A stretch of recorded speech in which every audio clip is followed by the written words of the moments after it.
applications.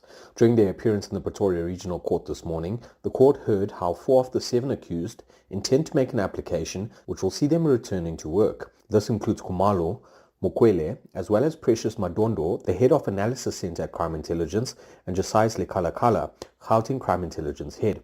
But the state intends to oppose the applications, given that some of the witnesses identified as part of the case work within Crime Intelligence. Arun Singh, Eyewitness News, Pretoria. The Home Affairs Department says it has set in place contingency plans to accommodate the public serviced by the torched Home Affairs building in Germiston in Ekurhuleni. Yesterday, a demonstration led by angry residents being evicted from their homes in a block of flats in Farrow Park set the structure alight. Home Affairs Deputy Minister Njabulo Nzuza, who came to inspect the building today, says 4 mobile units have been placed at the city's civic centre to help resume services. Thandulu Hlengobo has more. Home Affairs Deputy Minister Njabulo Nzuza says the department has managed to service at least 100 people today using mobile units placed at the Civic Centre out of the 500 that this branch normally services per day. The top floor of the building, which served as an immigration floor, is in complete ruin, which the minister says has caused extreme backlog for immigration services. Nzuza also expressed relief that there was no loss of life during the incident and has reassured the public that services are continuing. Thandulu Hlengobo, Eyewitness News. In the Western Cape, journalists and activists who gathered at the St. George's Cathedral this afternoon have now moved from the steps of the cathedral into the building. They held a vigil on the steps to remember and show solidarity with more than 270 journalists and media workers killed in Gaza since Israel launched its military offensive against Hamas in October 2023. While the vigil takes place every week, this week, activists say they want to highlight what they believe is the deliberate killing of 5 journalists in Gaza on Sunday in an Israeli airstrike. Award-winning South African cartoonist Jonathan Shapiro was also in attendance and says he has been critical of the conflict in the Middle East for decades. I've been doing cartoons in support of Palestinians and condemning Israel for decades, actually. But, of course, in the last couple of years, since things have increased in their atrocities and increased in their ferocity, and the genocide has become so apparent, I've done tougher and tougher cartoons, and I will keep doing them. Along with the Freedom of Palestine demonstrators are also calling for intervention in war-torn Congo and Sudan. And meanwhile, in the Middle East, Israeli Prime Minister Benjamin Netanyahu has indicated that Gaza's ceasefire efforts are now focused on a comprehensive deal to release all the remaining hostages at once. The plan that was previously being pushed was for an initial 60-day truce and partial release of living hostages. Hamas says a delegation of its leaders is in Cairo for preliminary talks with Egyptian officials. Reports state that mediators see a window of opportunity in the coming weeks to try to push a deal through. After indirect talks between Israel and Hamas broke down last month, Israel announced a controversial plan to widen its military offensive and conquer all the Gaza Strip, including the areas where most of its 2 million Palestinian residents have sought refuge. Gold's trading at $3,355.55 an ounce. The rand at 17.54 to the dollar, at 23.78 to the pound, at 20.51 to the euro. Brent crude oil's at $65.99 a barrel. In Devland, heading into Eldorado Park, roadworks still causing delays on the Golden Highway between the N1 and Union Avenue. And in Sandton, traffic heavily backed up heading towards a Midrand M1 northbound between Greyston Drive and the Bethune interchange. In your sport, Miguel Cardoso concedes that transfer issues are impacting Mamelodi Sundowns' performances. Jerry Flannery says breakdown battle will be key for Springbok's success against Australia. And Kevin Bosch penalised by the ICC. In your weather, partly cloudy skies in Gauteng this afternoon. Temperatures are peaking at alternating highs of 21 and 22 degrees. The top story in Eyewitness News this hour. Judge Nathan Erasmus has dismissed the application for leave to appeal in the Joshlin Smith case for the convicted trio. EWN, in touch, in tune, and independent. For the latest, visit ewn.co.za or download the EWN app.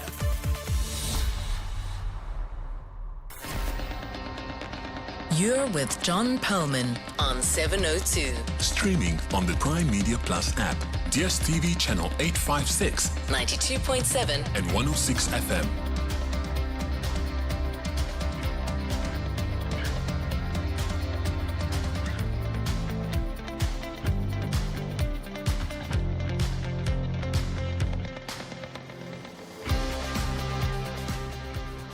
Very good afternoon, everyone. It's 8 minutes past 3 on Wednesday, the 13th of August. This is 702 Drive with me, John Perlman. Wherever you are listening to us in 702 land, welcome to the show. How should we understand the current state of our electricity grid? A general sense that things have improved significantly remains, justifiably, I think, but some uneasiness has started creeping in with news that billions have been spent this winter on diesel as a backup. More on that story after 5. Some other things we're covering: crime intelligence bosses appeared again in court today facing fraud and corruption charges.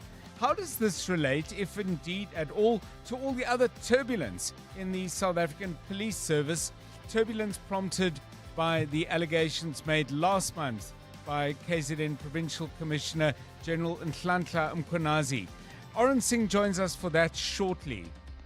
What is quantum physics and what are photonics? Don't ask me, but let me ask this question. Why might South African research in these areas produce not only groundbreaking scientific advancement, but economic opportunity as well?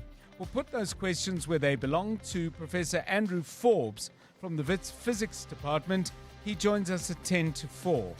And did you know that nearly 25% of all the players in the current Springbok squad come from a fairly small area of the country? What is it about the Cape Winelands that makes it not just a fertile area for reds and whites, but also for green and gold? At 20 past 5, we'll talk to Tshwane Rasmus. He's head of rugby at Paarl Boys High, formerly head of schools rugby at SA Rugby. So he's got some clear thoughts on that. But if you went to school in that part of the country or are listening to us from places like Paarl or Wellington, give us a call with your thoughts. Maybe you know something about the rugby culture in that part of South Africa. And by the way, if you do want to read up more on this, I was prompted to set up this interview by an excellent piece written by Leonard Soames. You'll find it on the ESPN website. We've got all that and a whole lot more on 702 Drive, including breaking news, news from the roads in our regular traffic updates, and the latest from the markets. Speaking of the markets, once upon a time, the 100,000 point mark was the barrier the all-share had yet to cross. Then it was 101,000. Right now, the all-share is handsomely over the 102,000 point mark, up by 1,280 today, a gain of 1.27%. Naspers and Process carry huge weight in the market because of their scale. They're leading the surge today. Naspers up by 4.3, Process up by 4.9. Northam has gained 3.3% and Dischem is up by 2.8. Rand is doing well against the dollar today, currently trading at 17.51 against the US currency, stronger by 20 cents over the past 24 hours. A euro will cost you 20 Rand 51, better by 4 cents over the same time frame. Rand currently trading at 23.76 against the pound. The price of Brent crude today is down by 16 cents, currently trading at $65.88 a barrel. Stephen Curtis joining us with all the details at 25 past 4. We'll have sport later with Tolakele Mganga. That's at around 20 to 4. Maki Molapo back in about 18 minutes' time with the latest news headlines at 3:30. And Karabo Chale is keeping an eye on the roads. Details in a moment. This is 702 Drive. We're live in the place where you live, and if it's happening in 702 land, you will hear about it here first. But if there is something we've missed, please do give us a call on 072 702 1702. That's where you can leave either a WhatsApp text or a voice note. If you want to call and chat, 011 883 0702. It's 12 minutes past 3. 702. Let's walk the talk. As always, we have lots to talk about, lots to inquire about, lots to think about, including some of those thoughts that come to us in rather random moments, like this, for example. Okay, I thought we had some sound to go with what I'm just about to say. We're going to play you the sound of firecrackers. Now, why would we play you firecrackers? That's because Karabo Chale, in addition to keeping his eagle eye on the traffic, thought we should talk about the most naughtiest thing We did when we were younger that had unintended consequences. So imagine the sound of crackers. Karabo Chale takes up the story. Yeah, look, growing up, we used to get bored and do a whole lot of pranks in the neighborhood. One of them being the ding dong dish, where you just press the intercom or the telecom thing at the gate, and then you run off. Yeah. And then remember back in the days in the suburbs, we didn't have like those long walls, so you can actually walk down to the doorstep of the house, in the early 90s. So me and my friends decided to gather our fireworks and a canister, and then we went down to one of our neighbors' doorstep, and we lit these crackers, and it made a racket. It was like a war zone. Not knowing there was a poor lady who was heavily pregnant in the house, and apparently she just got so scared, and she immediately went into labor. No. And luckily it all went well, and we grew up with the kid. Now the kid is all big and well. And his name's Bang. Mr. Bang. His name's Bang. Did they ever know it was you? Yes, they eventually figured out because it was a big scene. All the parents were inquiring what happened, who were these kids, and some of us got into trouble, but hey. Those are good old days. As you say, it all worked out well. I'm very glad to hear that. Okay, so Kabazela, Jonathan Fairbairn, I know that you were a young boy never in trouble except for?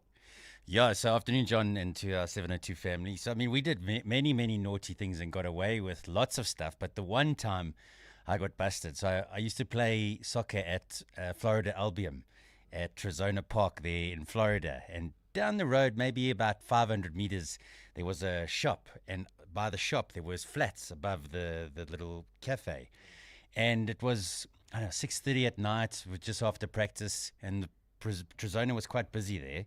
So a couple of the soccer boys, we went down to the shops, and for some reason we decided to take coins and throw it at the flat windows above the shops. I don't know why we did it, but we did it, and we hit a couple of windows. I don't know if they broke or not, and then some guy put out his head and shouted, and we bolted and ran back to the club, and they're thinking, got away with it. The next minute, some guy grabs me by my collar. Really? Where's your father? Take me to your father. And I'm like, what have I done? How did that go? Innocent. And then eventually I pointed out my dad. He took me to my dad and said, you take this boy home and discipline him, because this is what he's been doing. So my dad said, all right, we'll take him home and do what we have to do. And then my dad never disciplined me because, I don't know, maybe it's the way I looked at him. But he did say, don't do things like that again. But I never got a hiding or the slipper or the belt or anything like that, thankfully.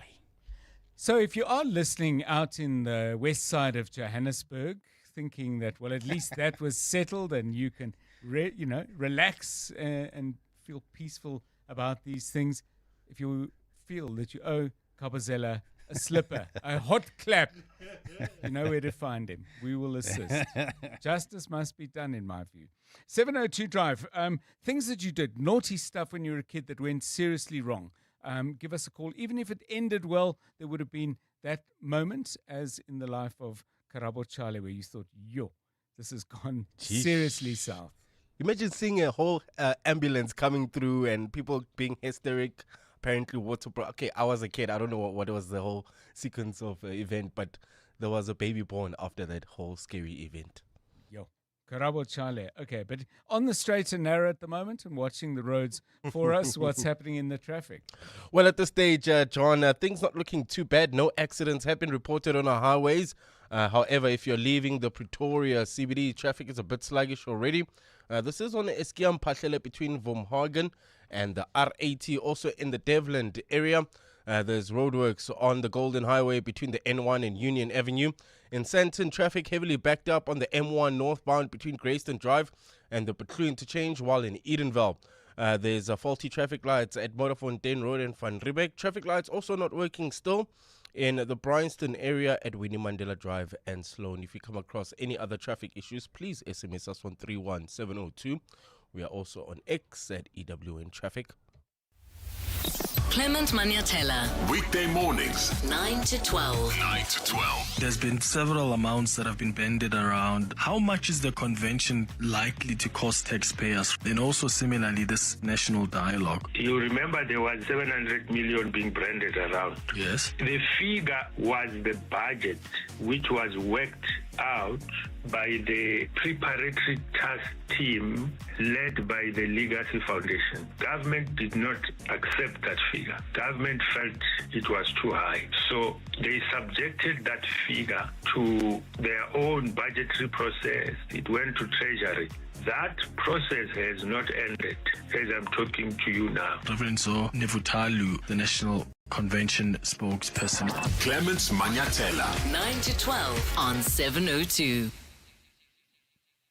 Franchise your future with a vision to invest, the mindset to follow a proven system, and the drive to grow something of your own.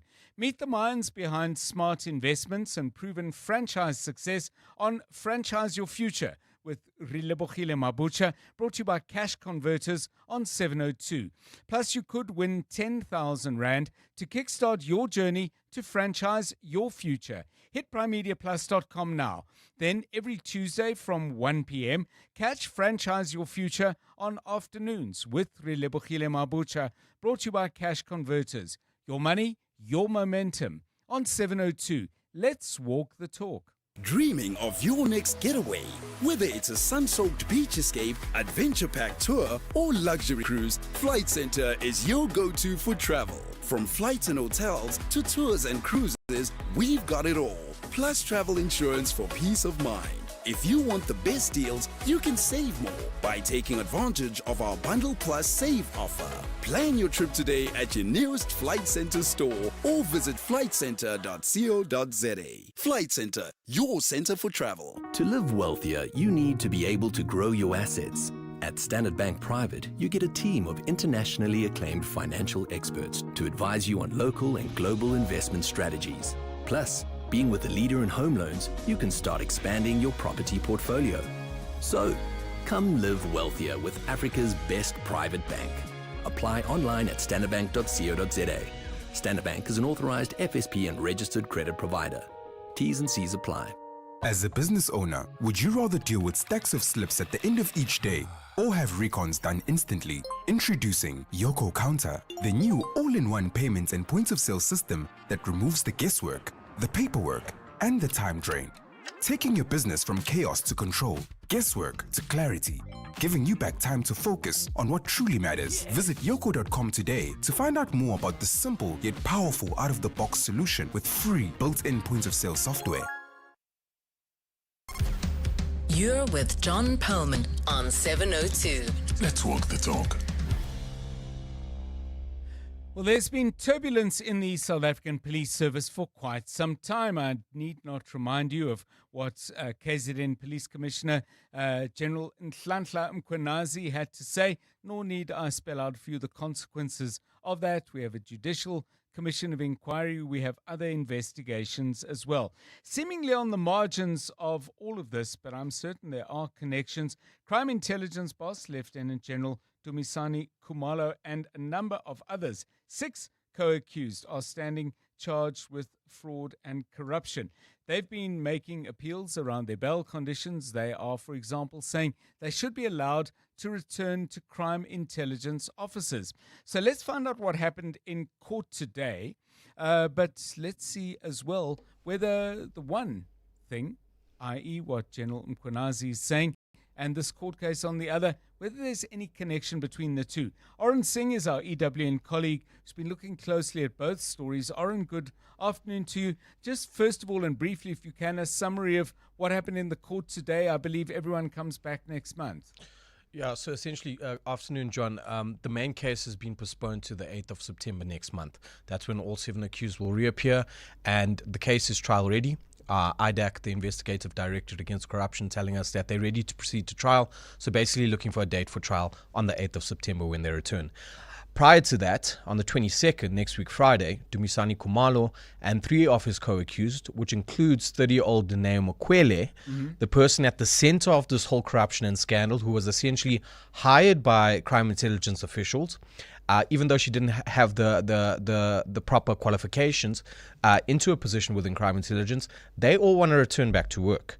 And this is going to pose an issue for the state. Right. We heard a little bit today, the state talking that that they're going to be opposing this application for Khumalo, Mokwele, and 2 others to return to work on the sole basis, John, that some of the witnesses that are going to be called to testify in this matter work within crime intelligence. They're based at crime intelligence offices. So how are they going to navigate that? Should they allow them to go back to work? How are they not going to be ensured that they're not going to interfere with these witnesses? So we've got, on the one hand, the allegations made by General Nhlanhla Mkhwanazi. On the other, we've got this matter before court.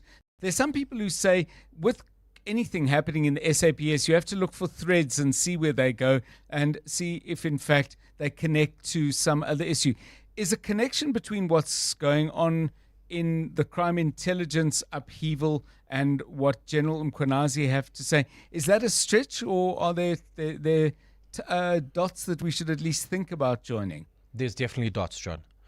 I would go as far as saying that the arrest of Dumisani Khumalo in June, together with these 6 others, sparked the flame for Nhlanhla Mkhwanazi to come out and do that briefing. We know for a fact that Dumisani Khumalo and Lieutenant General Nhlanhla Mkhwanazi are very close allies. They came up through the ranks of SAPS, the unit of ORS, back in KwaZulu-Natal, them as well as the National Commissioner Fani Masimola. But in Nhlanhla Mkhwanazi's briefing that Sunday, when he broke rank, we heard him referring to the matter relating to Dumisani Khumalo and calling out the investigating officer in that case, a certain Brian Padiachi, who he says is a former member of crime intelligence himself.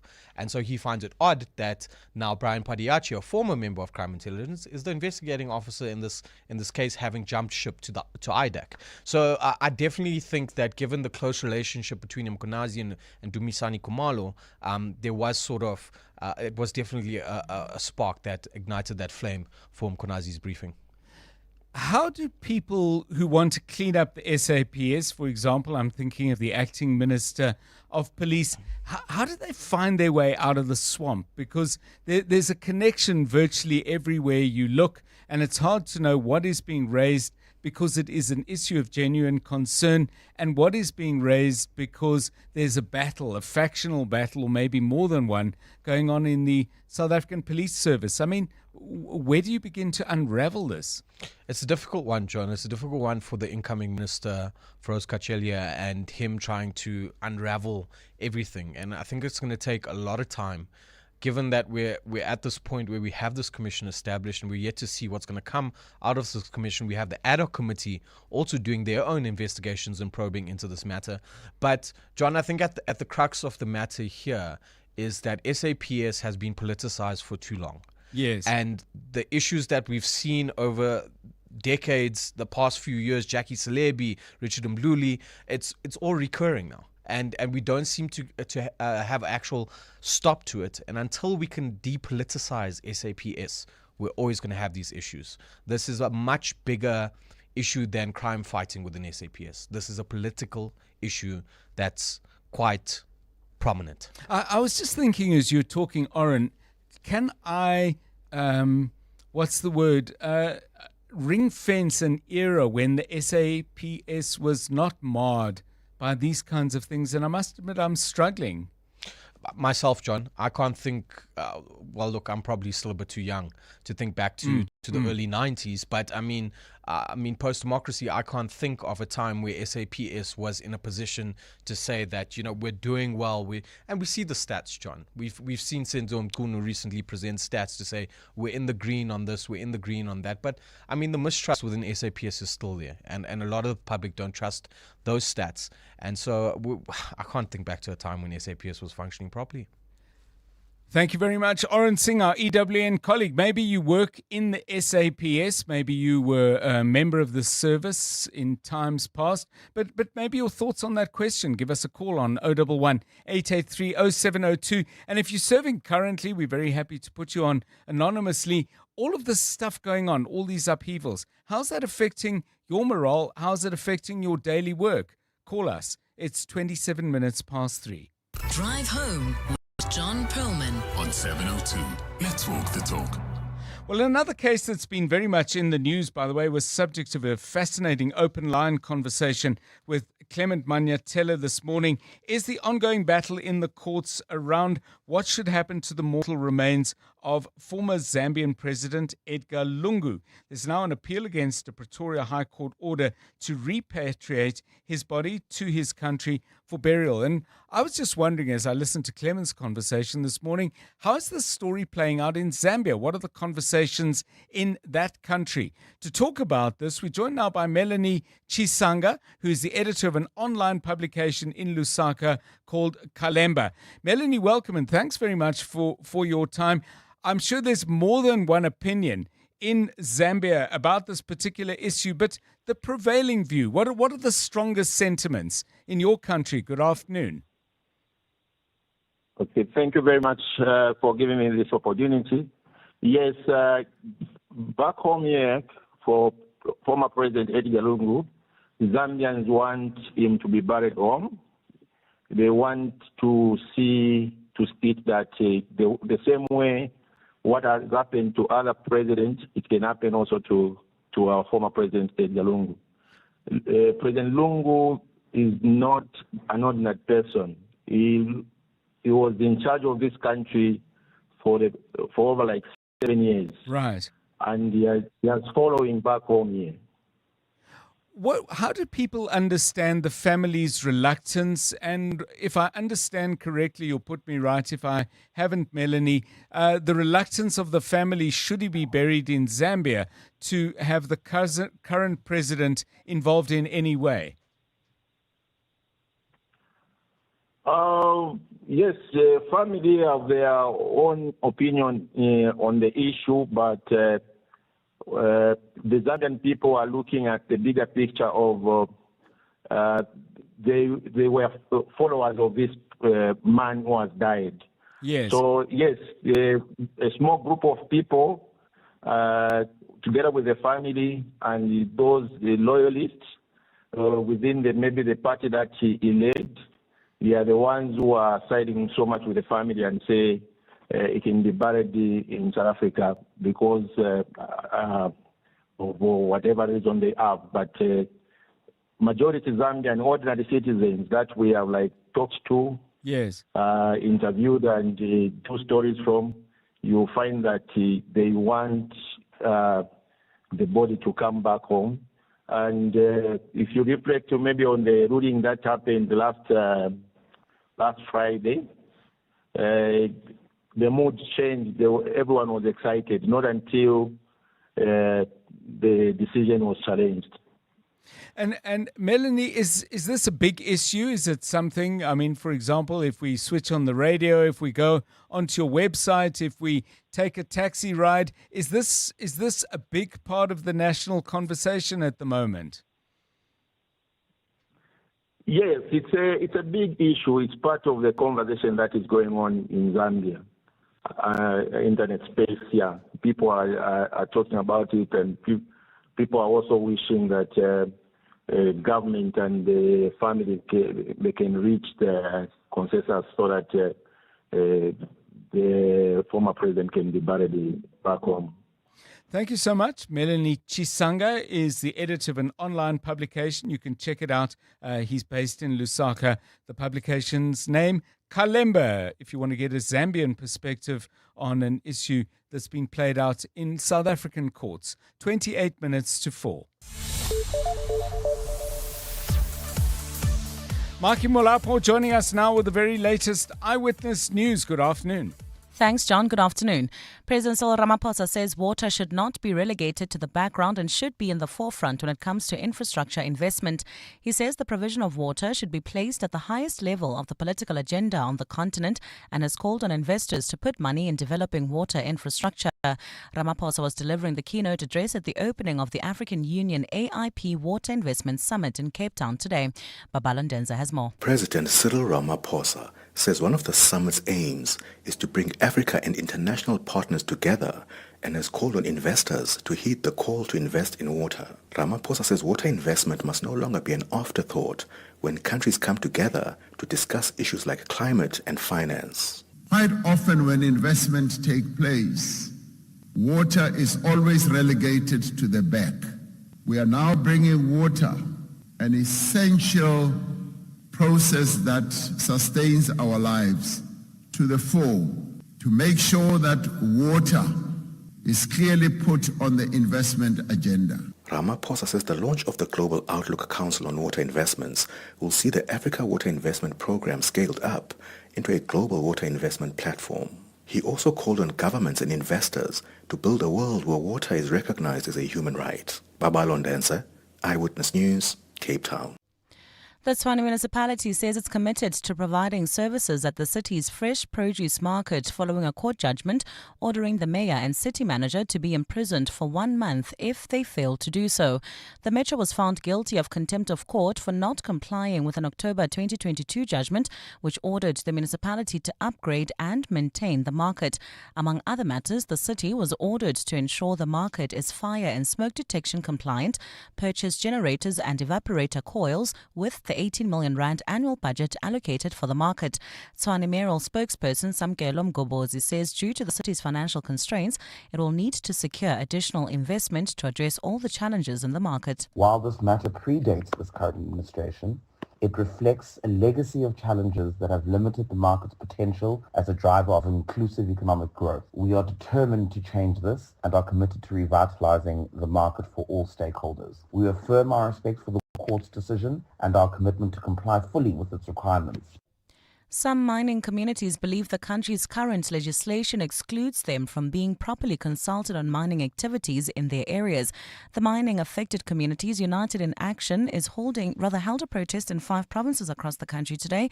They are marching to the head offices of the Department of Mineral Resources and Energy to make submissions opposing the draft Mineral Resources Development Bill. Tabiso Goba has more.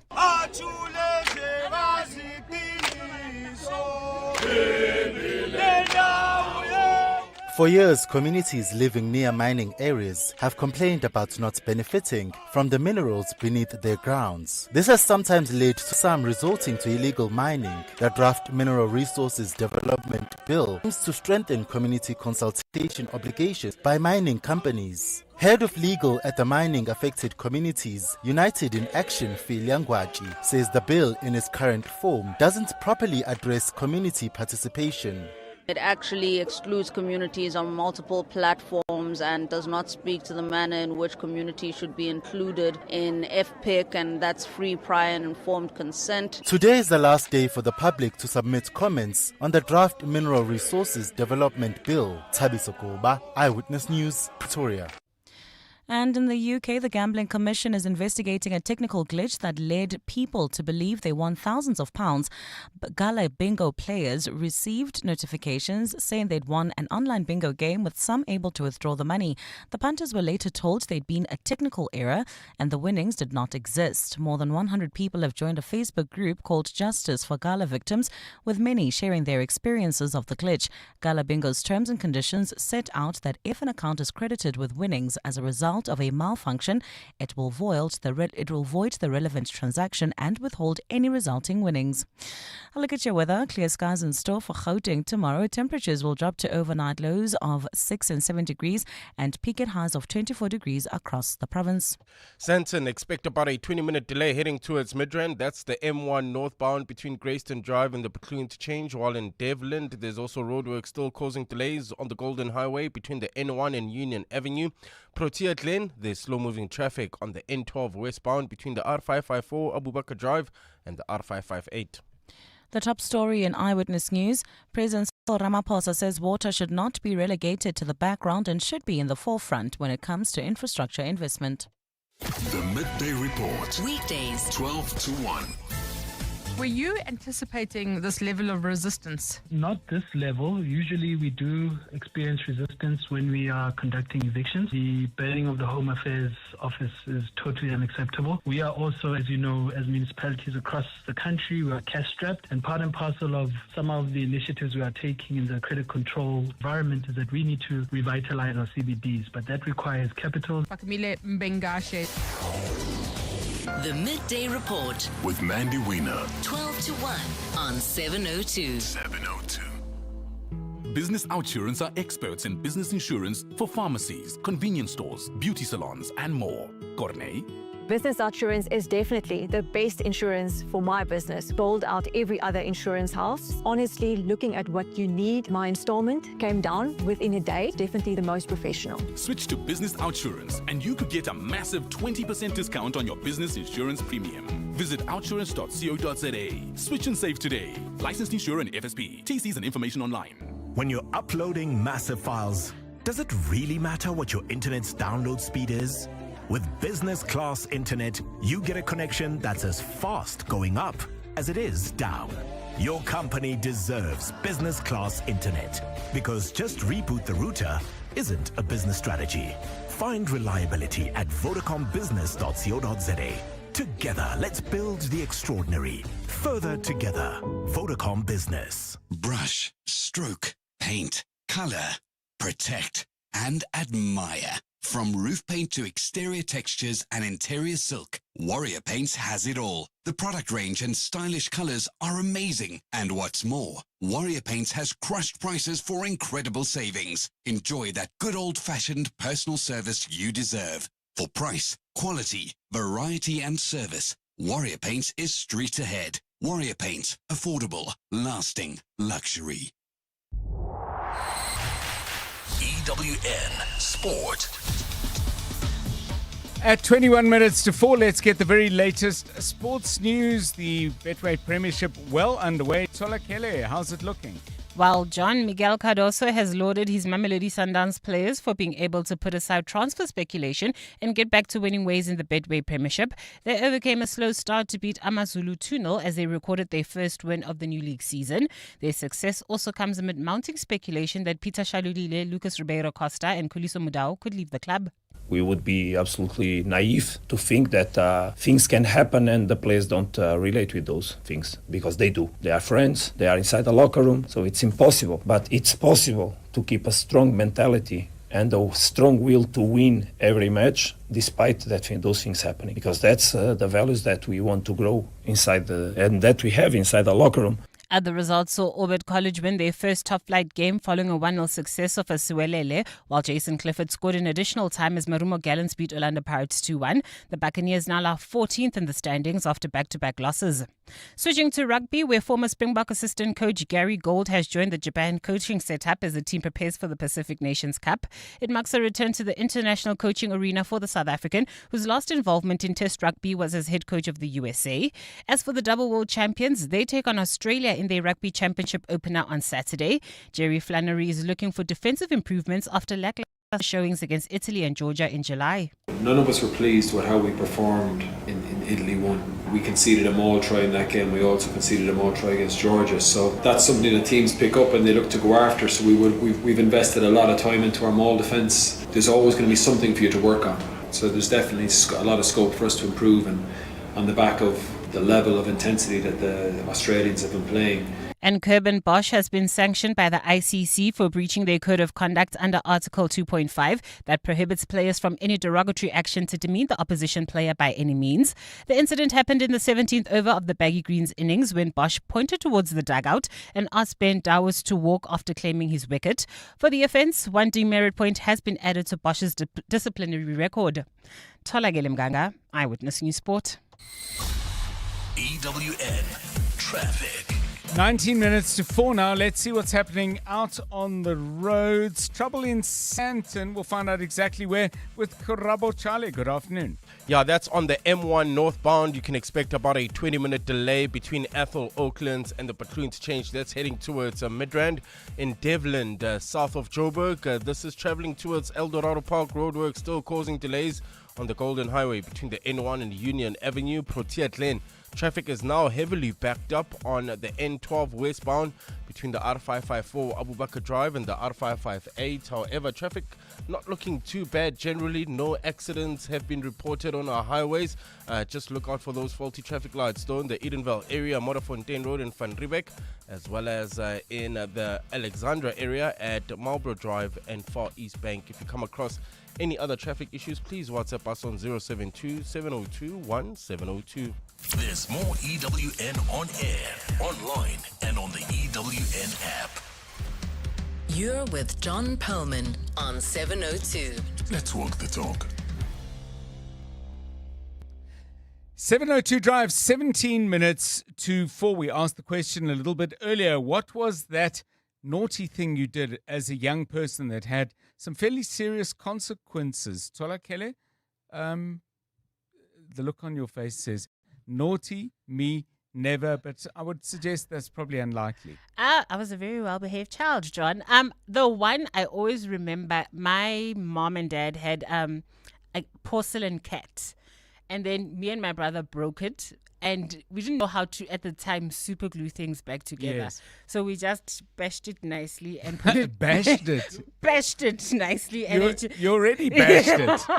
And then we put it just like back in the room divider. And then the Saturday we were cleaning. Then my mom just touched it a little bit and it fell again. Yes. Then she was like, there's no way I broke it. And I was like, well, who else could have broken it?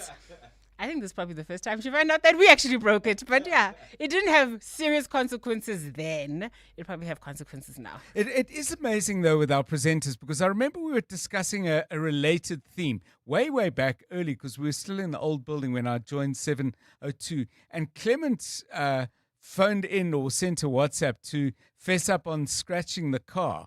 For which I think his dad got blamed or something. Also, there was this moment where everyone was confessing. So the porcelain cat, the scratch cards, all coming out. To be fair, it didn't go with the deco in the house. So Okay. we really helped our parents. Most decorators make suggestions. They don't damage property so that a replacement has to be bought. But there you go. Things you did when you were young. Naughty things. Give us a call if they went seriously wrong. I'm keen to find out. It's coming up now, 4:45.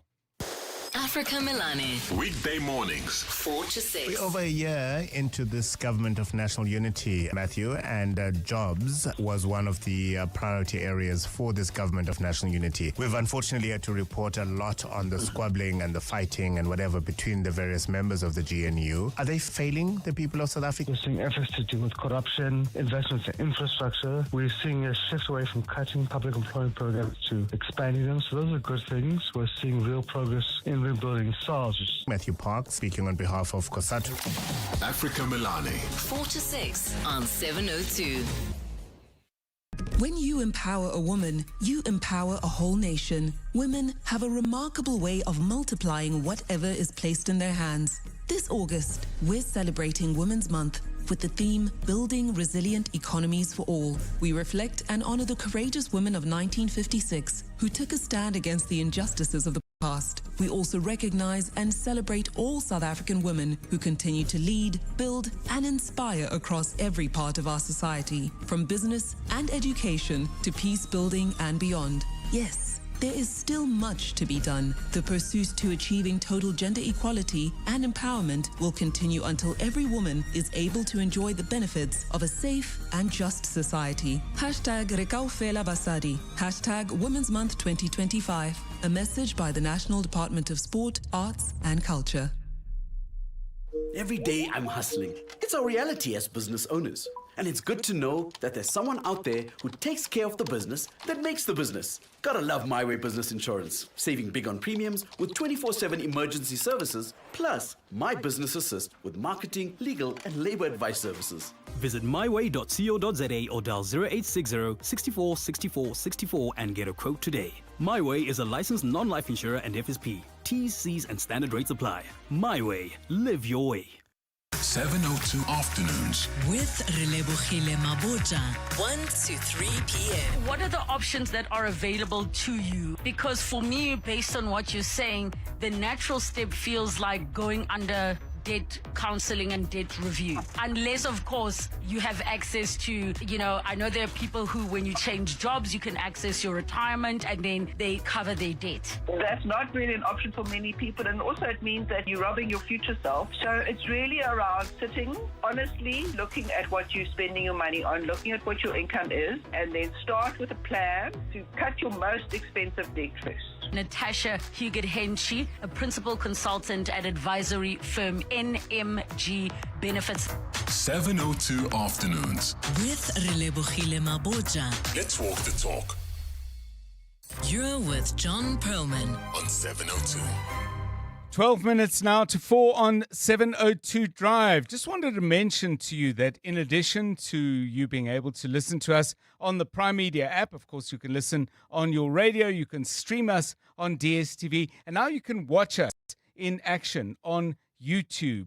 Just go to YouTube, type in 702 Drive with John Perlman live, and you'll get to see us and our studio and the guests we have there. And I'm mentioning that now because we have a really great guest in the studio who I'm about to introduce. 702 right now is in conversation with Wits University's Professor Andrew Forbes, unpacking how quantum science has the potential to shape South Africa's next wave of innovation and global competitiveness.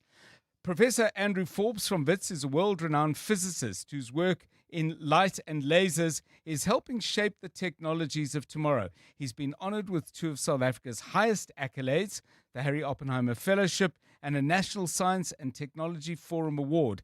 His pioneering research in quantum science is putting South Africa on the global innovation map, making complex science both exciting and accessible. He's here to tell us more about his work, about the country's quantum strategy, and what it all means for the future and what it might mean for you. Professor Forbes, welcome. It's great to have you with us. John, thank you very much for having me here. So, back in July, a fascinating opportunity for both myself and Jonathan Fairburn. We went out and visited you in your labs, met some of your colleagues, and looked at the work you're doing. One thing that surprised me is I expected this to be the size of a small hall, but in fact you're doing extraordinary things in a small space. But we'll come back to that in a moment. Quantum physics, photonics, a lot of people will have heard these terms. What is it and why does it matter? Let's just frame the conversation before we get into the details. Well, think about the technology we have today, digital technology, digital economy. How important is that to what we do in South Africa? It's essential, right? And what we have now is we're entering a second revolution with a quantum technology roadmap. The idea is that we're harnessing science that's been around for 100 years, but it's science that now we can put down into practical technologies, things that will help us compute faster, make our communications very secure, sense with more accuracy, change everything the way we experience the world. So I'm glad this isn't a matric prelim or exam for me. I did my best to follow what you were telling us, and you explained it really well. But at the heart of all of this is, if I'm right, photons, and light is made up of uncountable numbers of photons. Is that broadly correct? And is the photon at the heart of the extraordinary power that is still to be unlocked in this technology? It is. In South Africa, most of the quantum technology we develop is based on photonics. That means particles of light, photons. Right. And what we're doing that's a little bit different to your everyday life is that when your listeners look around them, there's billions and billions of particles of light. You don't see them, you don't feel them, but you can see the world very easily. And what we do is we get them connected in a very strange way, this kind of Star Trek way where if you change something in one place, it affects the light in another place. So if you've got two photons originating from the same source, and you can separate them over presumably huge distances. You can do something to the one photon that will have an effect on the other. That's it, and it's unbelievable. It's almost science fiction, but Yes. we can now harness it in the laboratory. We can use it for real things. One of them is that if I change something on the one particle, let's say it's an eavesdropper who's trying to intercept your message, I immediately know by looking at the other particle. Or if I want to take a photograph, I send one to a camera, the other one to the object. If I want to teleport somebody like Captain Kirk in Star Trek, Yes. I'd use the same resource to do it, this concept of connections between these particles. So let's take it into the world of application then. Where would this have real life application in ways that people could say, oh, wow, okay, ever since this came in, my life has improved in what kind of ways? One way would be encryption. Mm-hmm. If you think about how modern encryption works, it's based on the idea that you have a mathematical problem that's really hard to solve quickly. So while you do your online banking, no one can decipher your message. But we know from the Enigma machine story of World War II that if your adversary has a good machine, they can decipher the message. What you can do today by using this entanglement or connection between the particles, it's fundamentally secure. The security is based on the laws of physics. So what does it mean for the everyday person? It means that nobody, no matter what their technology is, can break your code. So, okay, that's encryption. Does this have implications for the speed at which data can be sent and received, for example? Because if this is all happening, I mean, nothing has no physical limits, I would assume. But I would imagine that the limits on this kind of technology are substantially less than they would be, for example, on a fiber optic cable. It's not really the speed. Okay. I would say the normal way of communicating will remain. That's very fast. What we're going to add on top of it is a layer of security to make it fundamentally secure. And you may wonder, why do that? I mean, our online banking is already secure. And the threat, unfortunately, that quantum brings with the opportunity is a quantum computer that could decrypt any message. So all the standards we use today will be broken as soon as the quantum computer works properly. So what is a quantum computer and why does it have the power to unlock so much of what we believe to be currently secure? It comes back to this connection of the particles. And there's another way to think about how this works if you imagine just one particle. Imagine that you're walking through a maze. Yes. And every time you come to a junction, you have to choose to go left or right. Mm-hmm. You hit another junction, you choose left or right again. Eventually, you trace one path through the maze. What a quantum computer can do, it takes the particle and the particle goes into what's called a superposition. But essentially in English, what that means is it goes left and right. And then it hits the next junction and it goes left and right, not left or right. Right. So in one path, it covers all possibilities of the maze. It has all the possible solutions mapped out already. And this type of way of computing allows you to solve problems enormously faster than you could usually do. If you're searching a database, you search all entries at once rather than one at a time. And so if you bring it into the world of encryption, it can break these codes in real time, not many years as it is at the moment. So I'm going to describe briefly the lab, and I hope I do justice both to how big the ideas are and how small the space is. Because I must admit, I was expecting there'd be vast machines and lights going out and we'd be in something, the size of an exams hall or something like that. It's actually quite a small physical space. It's a couple of rooms. There's desktops and there's all sorts of equipment there. But what is actually going on there? Because presumably you have as much space as you need, presumably not because one never does as much space as you would like. But there are a lot of people busy with what exactly? What we're trying to do in our lab is harness this idea of entanglement, this quantum resource. And we're using it for imaging, to take photographs in the dark, to look into biological matter, for medicine. Think of quantum medicine of the future. We're trying to show how we can do modern communications. We're trying to show that we can sense and measure very accurately. And we're doing all of it with light, with photons. Yes. I guess the space is small, but as you said, the ideas are big. We have maybe a little bit less resources than other places in the world, but we're not constrained with our ideas. We have brilliant people, so we can do brilliant things with the stuff that we have on the table. I said earlier there's potential economic opportunity that flows out of this, ideas that can either be patented or turned into actual products in the world of science and commerce. How much of that is how important is that in the work that you're doing? Application, but secondly, application as an entity looking to contribute to the South African economy? Fantastic question. I mean, and all your listeners are taxpayers, so I want to convince them we're using their money very wisely. Of course, we're at a university, so the foundation is good science. But what we want to see is a quantum economy for the country. We want to see it, have economic impacts, create jobs, create a quantum literate workforce, see people in the banks using quantum technology. And so we're trying to lead the way by showing how science can become practical technologies. It can solve real world problems. And we go out of our way to demonstrate this to people. We try to hold the hand of the financial sector to use a quantum computer. Yes. We want a quantum economy for the country. I want to just conclude, Prof, by asking you a little bit about I suppose a day in the life of you and other scientists, something about the scientific process. How much of what you do is having a clear idea of destination and you logging off points? And how much of it is, I don't know if there are still eureka moments in science, but presumably it's one hoping that from time to time you're gifted with the other, but you tell me. You're quite right. It's a balance of the two. I would say that creativity is underappreciated in science, and in South Africa with a little bit less resource, we have to be a little bit more creative.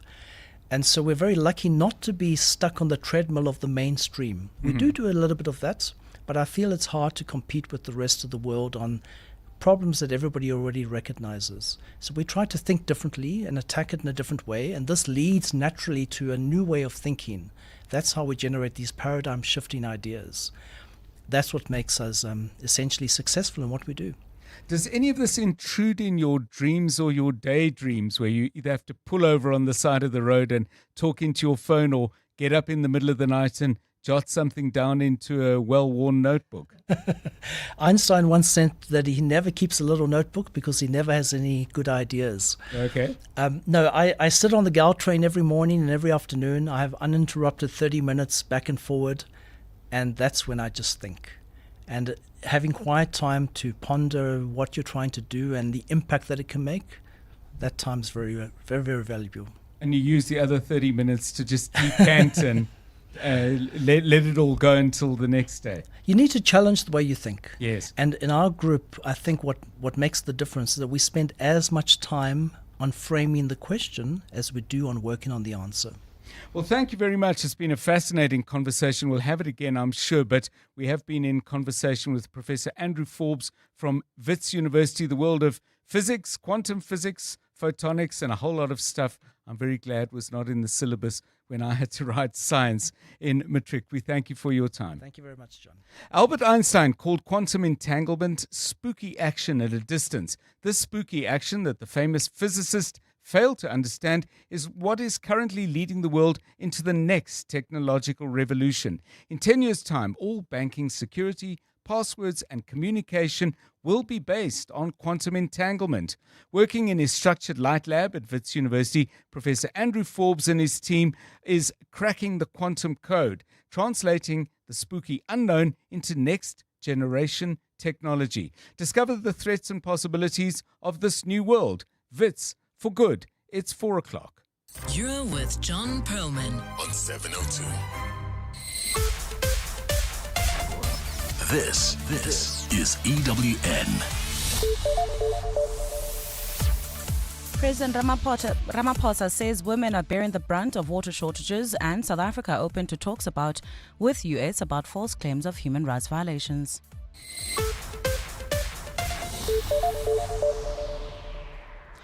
Good afternoon, I'm Maki Malapo. President Cyril Ramaphosa says women continue to bear the brunt of a lack of access to water on the continent and has called for greater investment to reverse the trend. Ramaphosa says it's high time water accessibility becomes a priority instead of being an afterthought when dealing with issues like climate and finance. President Ramaphosa was addressing the opening of the African Union AIP Water Investment Summit in Cape Town today.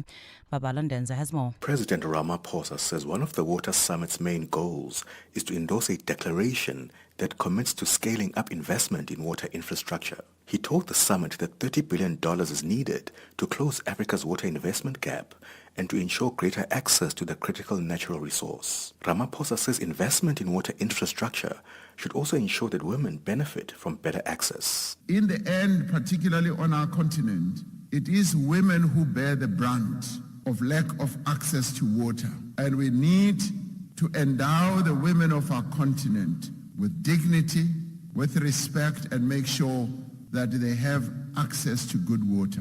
Ramaphosa told delegates that the summit must also commit to scaling up investment, adding that 80 priority projects from 30 countries are currently in the pipeline. Babalo Ndenza, Eyewitness News, Cape Town.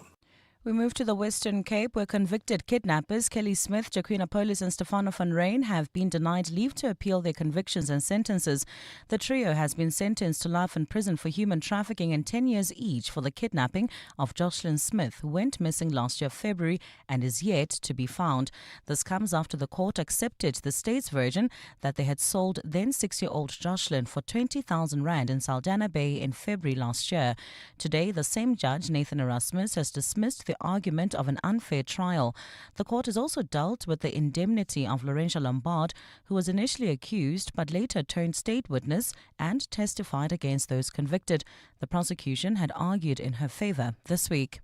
Staying in the courts, the Pretoria Magistrates Court has amended the bail conditions of 7 senior crime intelligence officers accused of wrongdoing in a bid to protect witnesses. Crime intelligence boss Timsani Khumalo and 6 other officials within the unit appeared before the court today on charges including fraud and corruption. The group allegedly colluded to appoint unqualified 30-year-old Dineo Mokwele as a brigadier for a highly specialized division last year. Mokwele was tasked with overseeing serious national covert operations within the Crime Intelligence Unit. She's accused of falsifying qualifications on her CV to land the more than 50,000 rand per month net salary job. Oren Singh has more. A list of witnesses has been presented to 7 senior crime intelligence officials implicated in an ongoing fraud and corruption scandal. Crime intelligence boss Dumisani Khumalo, the unit CFO Pilani Lushaba, Precious Madondo, head of the Analysis Center, Josiah Lekalakala, Gauteng, head of crime intelligence, Zweletini Gabela of SAPS's Technology Services, Cynthia Ngube, head of the Vetting Office, and Doneo Mokwele, a technical support system manager, appeared in the Pretoria Regional Court earlier. The state having disclosed several documents to the accused's defense, one of which includes a list of witnesses who will be called to testify in the matter. The main case will resume next month, while Khumalo, Mokwele, Madondo and Lekalakala will submit an application next week to return back to work. Aryan Singh, Eyewitness News. We move to KwaZulu-Natal. Please note the following story contains gruesome and disturbing details. A pair of severed human hands has been discovered on the side of the road in Terrence Park in the province after an employee of a paper delivery company spotted the limbs while conducting his duties. The South African Reaction Unit received a call from the bewildered staffer and deployed its teams to the scene. Upon arrival, they found the body parts covered in a bloody white cloth next to an animal tongue. Reaction Unit spokesperson Prem Balram. When reaction officers and paramedics got to the scene, they discovered 2 human hands clutching each other, cut off at the forearm. They were wrapped in a white cloth that was stained in blood. Officers searched the area for the body and could not make any recovery at that stage. And South Africa's International Relations Department says it remains open to using diplomatic channels to address false claims by the U.S. of human rights violations in the country. This follows the release of the 2024 country reports on human rights practices, which echoed some of U.S. President Donald Trump's previous criticism. The 21-page report claims the Land Expropriation Act has significantly worsened the human rights situation since it was signed into law last year. It further makes unfounded claims of unlawful killings, arbitrary arrests or detention, and the repression of racial minorities. Minister Ronald Lamola spokesperson Crispin Piri says the report cannot go unchallenged. The report's reliance on acontextual information, discredited accounts, and distorted facts is highly concerning. It fails to reflect the reality of our constitutional democracy. Gold's trading at $3,366.38 an ounce. The rand's at 17.51 to the dollar, at 23.77 to the pound, at 20.50 to the euro. Brent crude oil's at $66.07 a barrel. Sandton heading towards Midrand. You can now expect about a 30-minute delay on the M1 northbound between Ethel Oaklands and the Bethlehem interchange in Durban Deep.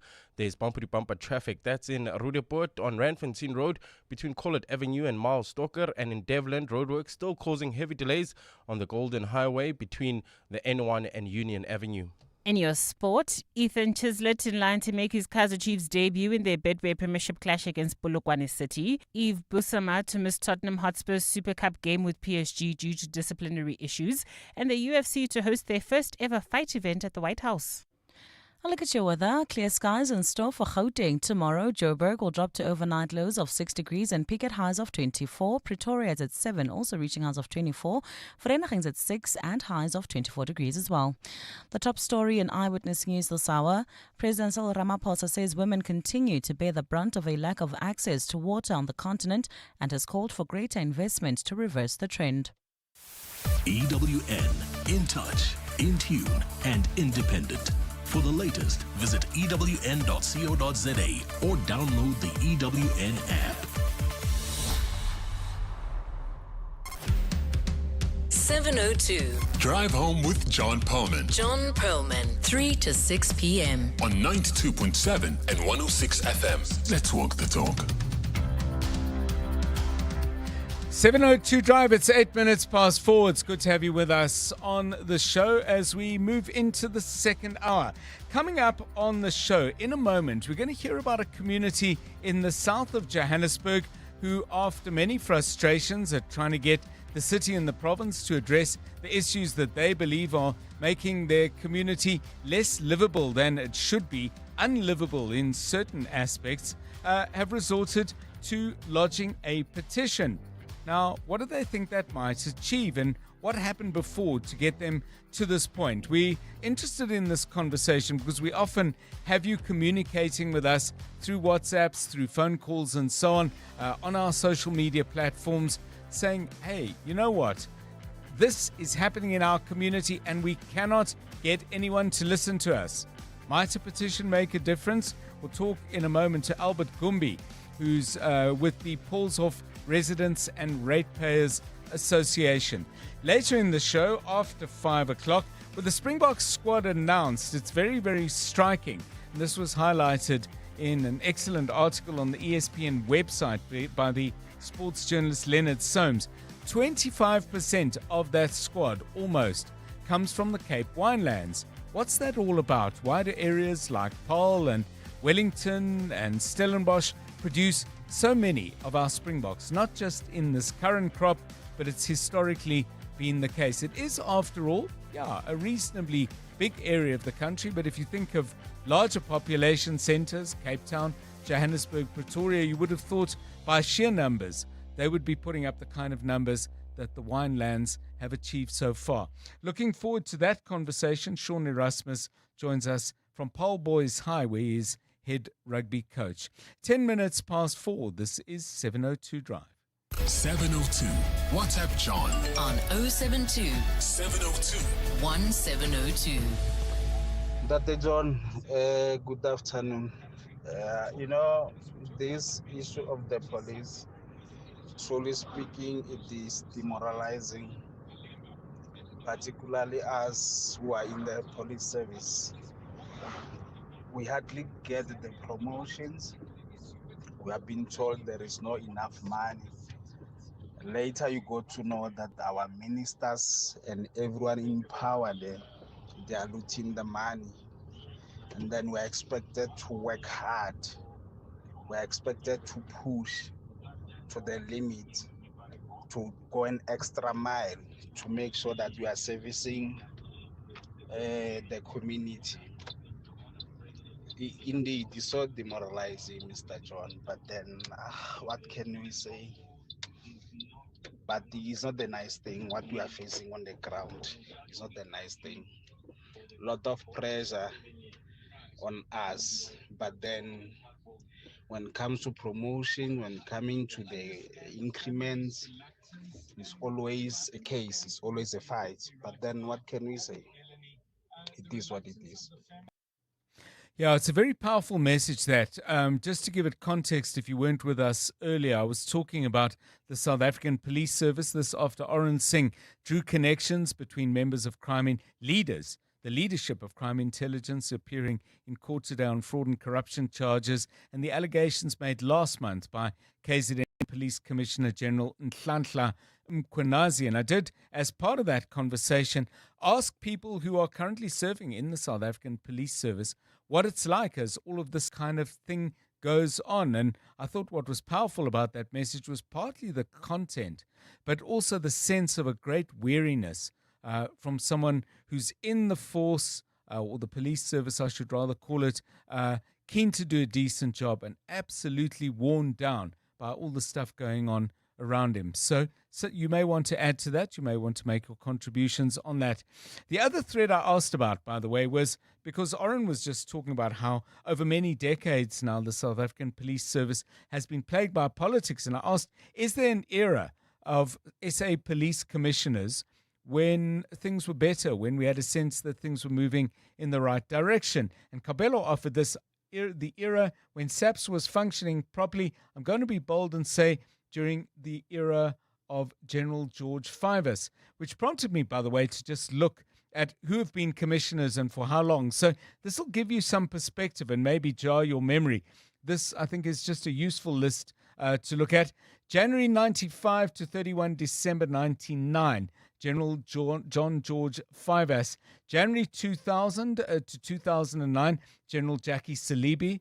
July 2009 to October 2011, General Begi Cele. 2011 to 2012, briefly, Lieutenant General Nhlanhla Mkhwanazi. So a short term there for him, I think, if I'm not mistaken, as a stand-in. 2012 to 2015, General Victoria Piyecha. October 2015 to 2017 in June, General Khumotso Patlane. June 2017 to November 2017, so again in a standing role, General Lisicha Mutibe. And then we had General or Commissioner John Sitole, that was up until March 2022. And we have Lieutenant General Fani Masemola. So there have been a lot of police commissioners. Any of those stand out to you as doing a sterling job? Give us a call on that on 011 883 0702. 011 883 0702. I knew I could do that. It's 14 minutes past 4. Let's get you traffic.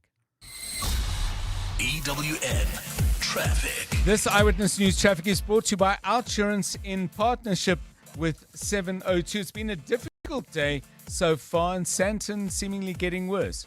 Yeah, unfortunately, now delays all the way from Melrose. That's the M1 northbound between Ethel Oaklands and the Between Interchange. You can expect about a 30-minute delay through there, so allow for extra traveling time if you are thinking of knocking off at this hour. Bryanston, also traffic pressure heading towards Four Ways, N1 southbound from Rivonia Road all the way to Winnie Mandela Drive in the west.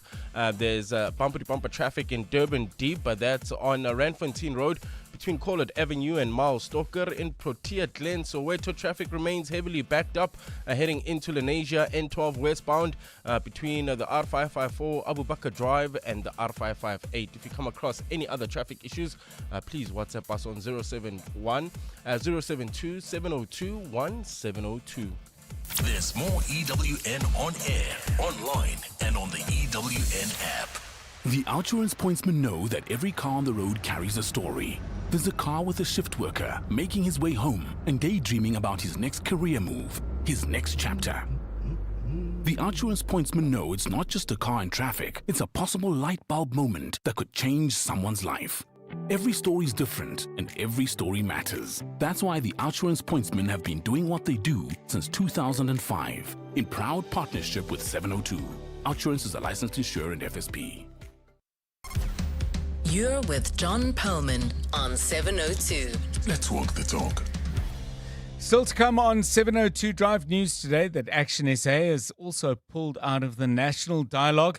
Question we're going to ask is, at what point is the process going to be so weakened by withdrawals that it may not have any real chance of success? We'll put that question and some others to Professor Kidibone Pago, who is joining us from Northwest University. That's in 5 or so minutes' time. 16 minutes past 4. Drive home with John Perlman on 702. Let's walk the talk. Well, of course, the national dialogue is going to consider big countrywide issues, although they plan to have community dialogues that will bring those issues to the level of a local conversation. That certainly is the intention. We have these kind of conversations on 702 all the time. Some of them are prompted by things in the news. Others are prompted by messages or phone calls or voice notes from you out there. And I'm keen to know from you, have you tried to get things fixed up in your community? What route did you take? Did you call on your member of the provincial council, of the provincial legislature? Did you call on your ward councillor? How did you go about things and see if you can get them fixed?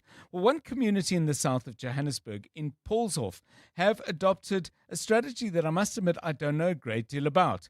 They've launched an urgent petition calling on the city of Joburg and provincial authorities to act against what they say is a decline virtually everywhere they look in their community. It's to do with traffic. It's to do with noise pollution, health hazards, environmental damage, and more. There are illegal business operations, they say. There's theft, there are break-ins, and there's waste and litter being dumped in almost every place that they look. So the strategy of a petition, what is this meant to achieve?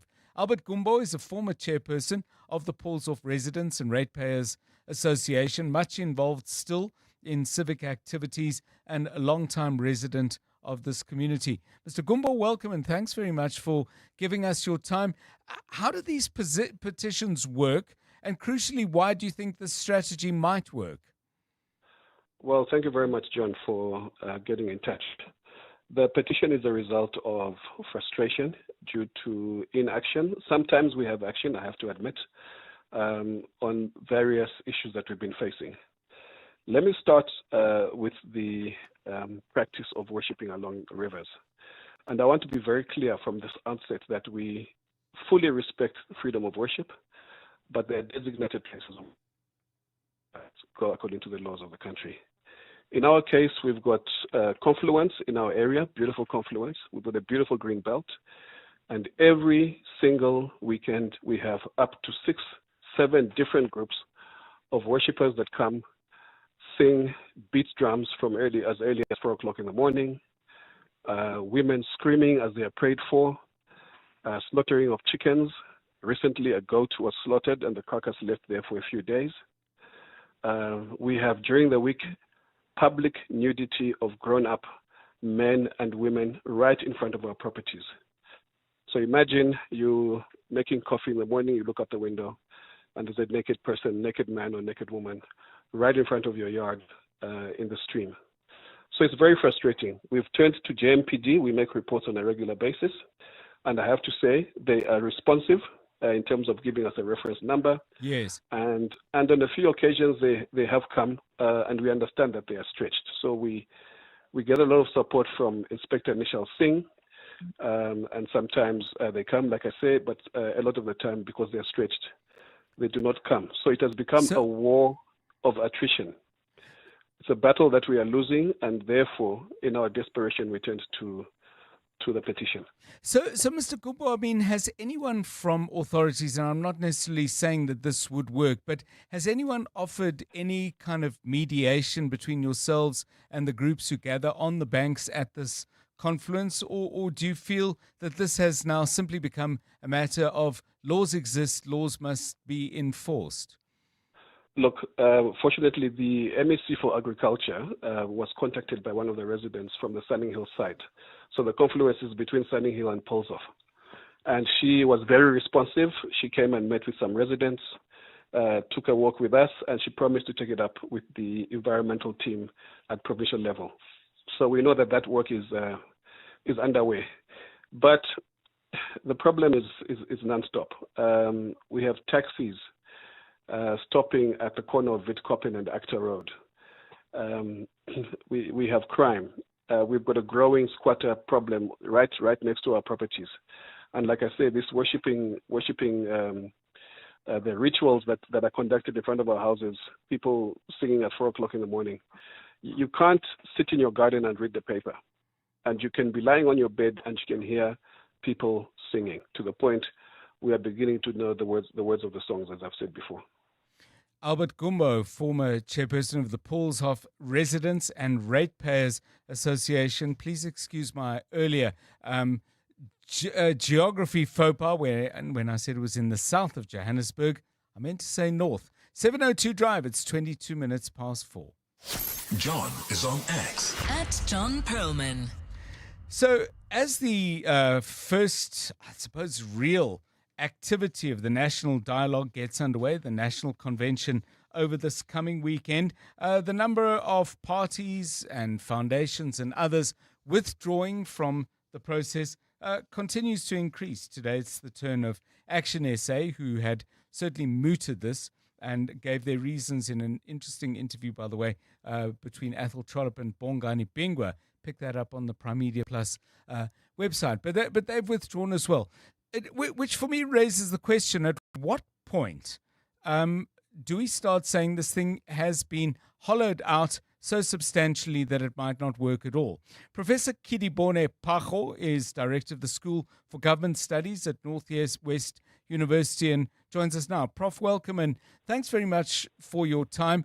Do you think that those gathering for the National Dialogue, this first step, still represent a sufficient number of South African constituencies to make it meaningful, or are we starting to get a little close? Good afternoon, John. Thank you for having me. I think we need to be extremely concerned with these developments, and I think by and large, we see many, as you rightly pointed out, organizations and political parties leaving. So it should be something we need to worry about, because it does not seem to be representing South Africans any longer. So it really requires a very strong, decisive and matured leadership to quickly do a reflection on what is in the best interest of these national dialogues and its activities. What can the conveners, though, do, Prof? Because if you wait for everyone to be there, or a significant majority, you might wait and wait and wait. And I'm just wondering what strategies are possible. I mean, are you, for example, suggesting a postponement? Indeed, I think because it looks like it's no longer just an issue that we needed more organizations and sectors of the society to join, but it looks like we are actually even losing the value of having the national dialogue, because we don't want those who are already part of it to be going away. It actually tells us that there is something very strange inside the arrangements of this national dialogue. So we need to be asking those questions, and it will tell us that if the government is going to be insisting that this must continue, it actually borders on the question of legitimacy now. So one of the issues that seems to be a thread, Prof, is some of the critics and voiced by some of those withdrawing is that the government, but in particular that part of the government that is composed of the African National Congress, is playing too dominant a role. Firstly, your views on that, but secondly, what would the alternative be? Do you think government should be stepping back altogether? I think so, John, because you see the notion of the national dialogue actually seeks to say that we have reached a difficult point as a country. We are coming just after the question of state capture. And so what is the way forward? And the government has a lot of platforms. They have the government platforms that they can create any means from the various government departments to try and send out any type of message they want to send to citizens. The other factor that has a lot of platform is politicians. These political parties are our public representatives mostly in parliament. So they do have platforms to actually engage meaningfully on these things. I think the civil society's voice has not really been mainstreamed that much since our democracy. And so it should really be a very important opportunity for government to say, okay, we will support you financially. Yes. We need a reasonable arrangement. Tell us what we want to do. But it does not look like it is in that way. It looks like that there is a clear agenda on where this thing should go. And that is where the problem is, especially from the ruling party. Thanks so much. Prof. Kiribone Pacho is the director of the School for Government Studies at Northwest University. Some thoughts on the national dialogue. Simon adds this, by the way, in regard to Action SA, and says, have you noticed how Action SA just likes sitting on the fence? One moment they work with the GNU parties when it comes to parliamentary votes, but they deny being part of the GNU. Now they're withdrawing themselves from this weekend dialogue convention, but they will also be sending 2 of the MPs there to monitor the proceedings. So Simon, with some criticisms of Action SA, I've got some other thoughts about this national dialogue. Maybe going to have a little argument with myself because, as perhaps you might have noticed, I've been skeptical from the start, but maybe, just maybe. Later for that. Let's do business. EWN Business. Stephen Curtis, 100,000 was a barrier, 101 was a milestone, 102 and counting. No one noticed. 102,000 we went past on the JSE All Share, currently 102,412 points. Now, I suppose maybe breaking records just gets a little boring, John. Maybe that's the problem. Especially as you pointed out so cogently yesterday when other numbers are suggesting much deeper and fundamental problems in our economy. Perhaps people are not particularly looking at that scoreboard, but over to you. Indeed, and there are lots of reasons as to why this has happened. Gold is slightly higher today, but also it's just sort of general kind of what's happening with markets around the world at the moment. So the All Share up 1.13%, financials up 0.79%, industrials up 2%, resources up 0.31%. It's also sort of earnings update week, you could call it here on the Money Show.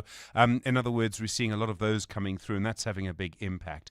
So Naspers and Prosus both up by over 4.5%, and that is also because Tencent was up very strongly in China earlier today. Sasol, following their gains yesterday, up another 3% after what happened yesterday. And then we're also seeing some of the platinum miners and some of the financial shares up. So Valterra, Northern both up by over 2%, Capitec, Nedbank and Standard Bank also all up by over 1.8%. Now, gosh, where's my voice? Nedbank confirming today it's buying the fintech company iKhokha for 1.56 billion rand. It provides a payment platform for smaller to medium-sized businesses. Nedbank says it'll help its positioning in that market. iKhokha will be a subsidiary of Nedbank. It'll keep its own management team as well. Capitec confirming today its headline earnings per share will be up by over 20% for the 6 months to the end of August.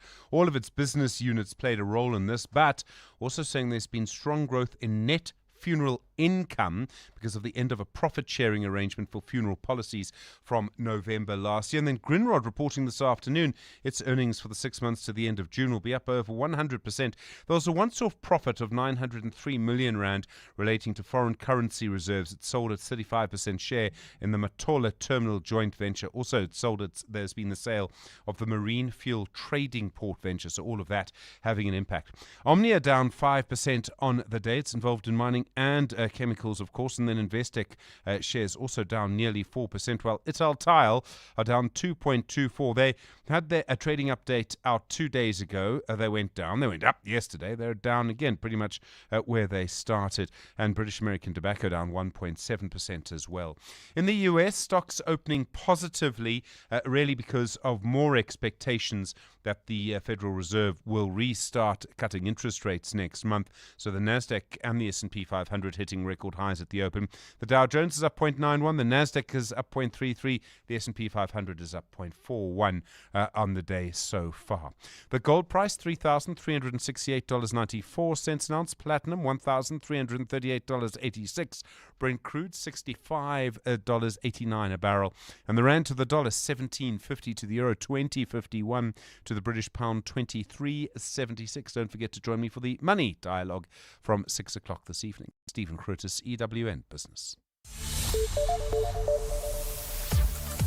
7:02 drive. It's 28 minutes to 5. Let's get the latest eyewitness news with Maki Mulapo responses to that U.S. report on South Africa and human rights. Maki, who's speaking and what are they saying? Good afternoon. Well, John, the EFF has hit back at the US on what South African officials have already written off as a deeply flawed report on the alleged violation of human rights in the country.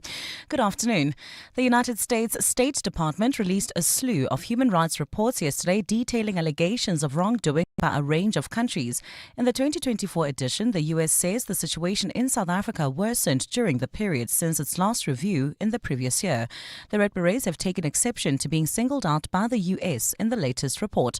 Nogukayam Tambo has more. On page 2 of the 2024 Human Rights Report, the US again ties the EFF to what it previously and falsely classified as a genocide of white farmers. Labeling the EFF as extremist, the report says the party's use of the anti-apartheid struggle song Dobuli Bonu, Kill the Boer at rallies, incites violence, especially encouraging attacks on Afrikaner farmers. But in 2022, the Equality Court ruled that the anti-apartheid chant can't be considered hate speech and that its lyrics could not be interpreted literally. In a heated response, the EFF has slammed the US for shamelessly positioning itself as a moral authority while engaging in the most grotesque violations of human rights both domestically and abroad. The EFF says the report was clearly crafted to smear South Africa for its domestic policies, including expropriation laws and its stance on Palestine. It says Washington's attempt to delegitimize South Africa's government should not be tolerated. Nogukanyam Dambo, Eyewitness News. In the courts, a ballistics investigator has linked firearms recovered in Flagstaff in the Eastern Cape to the murder of a businessman from KwaBaca in the Eastern Cape. The firearms are believed to have also been used in the Lusikisiki mass murder case where 18 people were shot and killed in Ngobazana village in September last year. The officer, who cannot be named, is giving evidence before the Special Mthatha High Court sitting in Lusikisiki today. Nhlanhla Mabaso is there. Today's witness is a senior police officer attached to the ballistic forensic laboratory in Gqeberha. He is trained and skilled in bullet trajectory construction and tactics in firearm identification. His main role was to probe the weapons found in Flagstaff while also looking into the exhibits recovered from the crime scenes in Ngobozana village. Having compared the spent cartridges, bullets and bullets jackets, he has linked one of the recovered firearms with the KwaBaca murder of a businessman and politician shot and killed weeks before the Lusikisiki massacre. He has also told the court that his investigation also shows that some of the cartridges found in Lusikisiki were fired from an unknown firearm. The proceedings are continuing, with the state leading more evidence from the colonel. Nhlanhla Mabaso, Eyewitness News, Lusikisiki in the Eastern Cape. Doctors Without Borders are sounding the alarm on allegations of healthcare workers who are allegedly in support of Operation Dudula members removing foreign nationals from hospitals. The organization conducted visits to a number of facilities in and around Johannesburg in recent weeks where these allegations were made. Doctors Without Borders spokesperson Jane Rabotata says a pregnant woman who was confronted by the group has shared she's considering aborting her baby after being told she wouldn't have access to clinics for the duration of her pregnancy. As she was inside this facility, a gentleman appeared holding a South African ID and said, anyone who does not have what I'm holding better start making their way out. And the staff were also, again, in support. They were chanting things like, yeah, they can go. I mean, they don't even pay. She says she worries more about pregnant women whose medical needs are more urgent. So talking about someone who's got high blood pressure. High blood pressure poses a risk of seizures. It can lead to other complications such as damage to the liver and kidneys. It can be harmful for the life of both the mom and the baby, but she had to leave because supporters of Operation Dudula were there. Rabatata adds that more needs to be done to protect the rights of all people living in South Africa. And negotiators from 184 countries remain divided on how to curb plastic pollution less than 36 hours before they are slated to deliver a binding global treaty. Dozens of ministers have arrived in Geneva to try to break the deadlock as the 10-day talks hurtle towards a close. But widely divergent positions have made the search for a so-called landing zone very difficult. A new draft of the treaty text, streamlined by the talks chair, is expected later today. A plenary meeting to take stock of where things stand is scheduled for 7 p.m. A look at your weather. Clear skies in store for Gauteng tomorrow. Temperatures will drop to alternating overnight lows of 6 and 7 degrees and peak at highs of 24 across the province. Well, in Sandton, expect now about an hour delay on the M1 northbound. That's between Ethel Oaklands and the Patloon to change. Bryanston traffic pressure N1 south between Rivonia Road and Winnie Mandela Drive, and in Durban Deep we still have bumper-to-bumper traffic. Randfontein Road between Collett Avenue and Milestalker. The top story in Eyewitness News. The EFF has hit back at the US on what South African officials have already written off as a deeply flawed report on the alleged violation of human rights in the country. Bongani Bingwa, 702 Breakfast. Weekday mornings, 6 to 9. Morning, Bongani. I think you are being disingenuous by comparing Operation Dudula to what happened at Ekurhuleni. This is Siamo from Report. No matter how well reasoned they may think their position is, they still don't have the right to do what they do when they pull people out of clinics. The common factor here is people taking the law into their own hands. In the same way you think it's deplorable to burn down the Home Affairs building, it is equally illegal. Bongani Bingwa, 6 to 9. On 702. Dear Journal, day 4602 of trying to be an adult. My doctor asked me how my quality of rest is at the moment. I told him I have two problems. I struggle to sleep at night, but I also struggle to awake at day. Aggressively realizing your age? Get covered at pineapple.co.za. It's simple and like 19 Rand a day, so it's 100% the insurance for you. Underwritten by Old Mutual Alternative Risk Transfer Insurer Limited, a licensed non-life insurer and authorized FSP. Premiums are risk profile dependent. Betway is taking you to dizzying new heights in one of the world's most popular games, Aviator.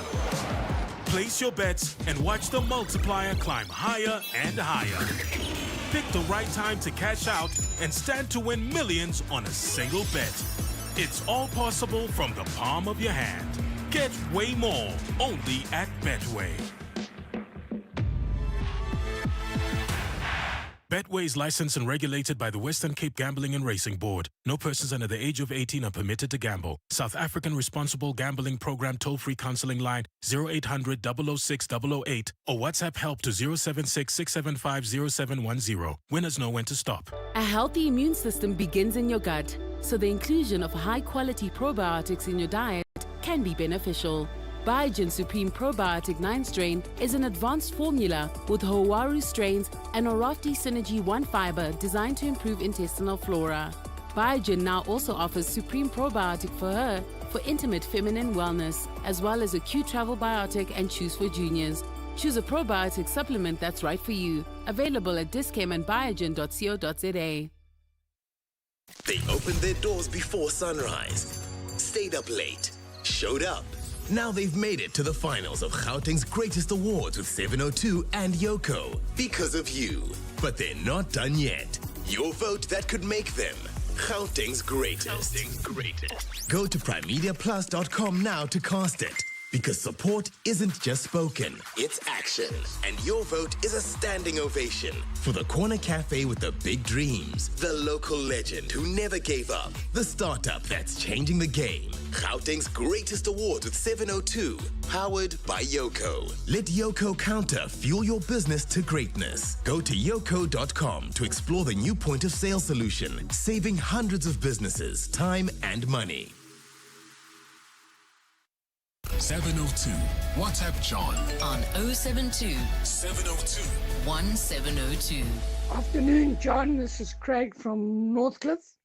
We have a major power outage from Auckland Park, Kingsway, UJ, all the way down Beyers-Naudé, Blackheath, most probably till Cresta. There's no power outage, so all the traffic lights will be out in this peak congestion time.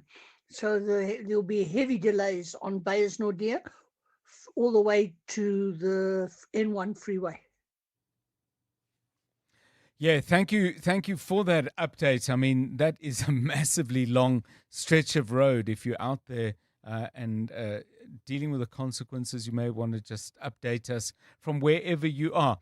This is a very interesting message from Clive in regard to the national dialogue. Let me share it to you in its full detail. Clive says, "My biggest concern about the national dialogue is the massive logistics and cost of holding all of these meetings with communities around the country. They're planning to have 3 dialogue sessions in each ward. That is more than 13,000 meetings. This is more complex and costly than running a general election where the process is far simpler. Imagine the work," Clive asks, "of transcribing all these meetings and then analysing the results. Who can do this? Probably only the IEC has the logistical understanding and has the databases to properly plan and implement. It's going to cost," Clive concludes, "more than 1.5 billion rand. Never thought of the scale of it in those terms. Clive, thank you. Maybe you want to respond, engage with the numbers Clive has put up for us to consider. 18 minutes to 5. EWN Sport. Kaizer Chiefs at home to Polokwane City, one of 5 games in the Betway Premiership as we move deeper into round 2. Tolakele Mganga has the details. Thanks so much, John. And Paseka Mako is available for that game, having recovered from injury, while Ethan Chislett has now received his work permit. The Glamour Boys are also on a high, having started their campaign with a 2-0 win over Stellenbosch. And Brandon Peterson wants to keep their unbeaten run going. In terms of the team, I think we are doing very well as a unit. I think this season you can see the hunger, the fight, the togetherness that we showed in the Stellenbosch game. You know, I think obviously the main concern, if you look at last season also, there's consistency. So I think for us is now to build on this. Tonight's UEFA Super Cup game will see Champions League winners PSG go up against Europa League holders Tottenham Hotspur. Yves Bissouma will miss that game as Thomas Frank punishes him for his persistent lateness, while Ben Davis has discussed what it's been like working under their new manager. He's come in and he's brought a lot of energy. It can't have been an easy time to come into the club after last season, but the boys have really enjoyed working under him. He's come in and really put some good training sessions on. We've worked a lot on the team structure, the little details around the game that we feel that we can improve, and so far it's been really exciting. We've only had a couple of weeks, but we're really hoping that the work we've put in will pay dividends tonight. Springbok centre Jesse Creel's looking forward to facing the Wallabies in their opening round of the Rugby Championship on Saturday. That follows an intense 2-week conditioning camp. The double world champions will start this year's competition unbeaten, having beaten Italy and Georgia in the incoming series, as well as their invitational against the Barbarians. So we'll have to see Saturday. I believe we've worked hard. I think everyone's obviously got their opinions on battle hardened and not, but I think it's the way you pitch up every day to training, the way you pitch up with the mindset to whatever you approach throughout your week, and I think for us it's a good opportunity for us to represent South Africa, and I don't think anyone takes it lightly in this environment, so yeah, confident that we'll be up for it. And the White House is set to host a UFC event next year as part of July 4th celebrations in the USA to mark the 250th anniversary of the country's founding. President Dana White says he plans to meet with Donald Trump at the end of this month to finalize those plans. Tolagile Mganga, Eyewitness News Sport. EWN Traffic. At 4:45, let's find out what's happening on the roads. This EWN Traffic is brought to you by Cars.coza. Let's find what moves you. If you're thinking of using the M1 North heading in the direction of Sandton, prepare, it would seem, Karabo Chale, for a bit of a wait. Yeah, for now it's a no-go area. There's more than an hour delay. That's driving through Sandton M1 North between Ethel Oaklands and the Patlu interchange. Not yet clear what's really causing this delay. It's biggie. So if you're on that route, let us know what's the scene like there. You can WhatsApp us on 072-702-1702. We are also on X at EWN Traffic. Bryanston also traffic pressure heading towards four ways N1 South from Rivonia Road all the way to Winnie Mandela Drive. Also driving through the Alex area heading towards Germiston. Expect about a 20-minute delay on the N3 South from Marlborough Drive to Van Buren. That's just peak hour traffic. There's also bumper-to-bumper traffic in the Durban Deep area, Randfontein Road between Collard Avenue and Miles Stocker. There's also heavy delays in the Protea Glen area on the N12 westbound. This is from the R554 Abubakar Drive all the way to the R558. I'll have your next Eyewitness News traffic update just after 5. There's more EWN on air, online, and on the EWN app. Majestic handling. A V8 horsepower that is. This is very annoying. I'm trying to read a car radio advertisement. Whatever car you want to buy or sell, cut through the and just go to cars.coza and let's find what moves you. Cars.coza. You're with John Perlman on 702. Let's walk the talk. 702 Drive, it's coming up for 13 minutes to 5. I mentioned earlier, but you might not have heard it if you've only joined us recently. Very, very powerful and poignant open line with Clement this morning, prompted by the court battles around the mortal remains of the former Zambian President Edgar Lungu. Listeners calling in to talk about challenges that they've faced and some traumatic ones at that, with the decisions about where relatives should be buried and so on. And I just thought of this fairly straightforward question, I suppose, but invariably it's not straightforward at all because it requires you to weigh up a whole lot of things. But there is a strong view that if you don't want that kind of turmoil, as your family members, first of all, come to terms with the fact that you've passed, but secondly, all the logistics involved after a death in the family. And so the question I wanted to ask is, do you know where you want to be buried? And if so, do you have a clear idea as to why? Tolekele, I don't know if it's something you've thought about, or if you haven't, whether it's a conversation that's going on with the older generation in your family. I've had the conversation with my parents. I remember jokingly, my mom said, no, I don't want to be buried next to my dad because we'll be fighting even at the grave sites. And then my dad was like, no, I'm still going to follow you wherever you go. It's just like little conversations that we have. I know for me personally, I've always even told my friends, I don't know where I want to be buried, but I do know that I want people to wear yellow at my funeral. I've never been like a person that's been sad or mellow or well, I have struggled with some mental health stuff, but a lot of the times I'd like to think I bring light to people's lives. Right. So even in death, I want people to think of me as like the sunshiny, smiley person. So I want there to be yellow at my funeral. That's the only thing I've really thought about. Okay, well, but I mean, already that is a thought and a consideration and an intention. By the way, some people, of course, may choose to be cremated, so you may want to reframe the question to include, where would you want your ashes to be placed or scattered. Karabo, is this a conversation you've had with yourself, but again, is this something that comes up with you and your family elders? Yes, I always discuss how I don't want to get buried. I want to get cremated. Okay. I want to save some land. So I want to get cremated and then maybe have my ashes scattered in the ocean or somewhere so that I can explore the world in my afterlife. Whoa. Okay, so you've thought about it and come to some deep conclusions. Well, mine's fairly simple, actually.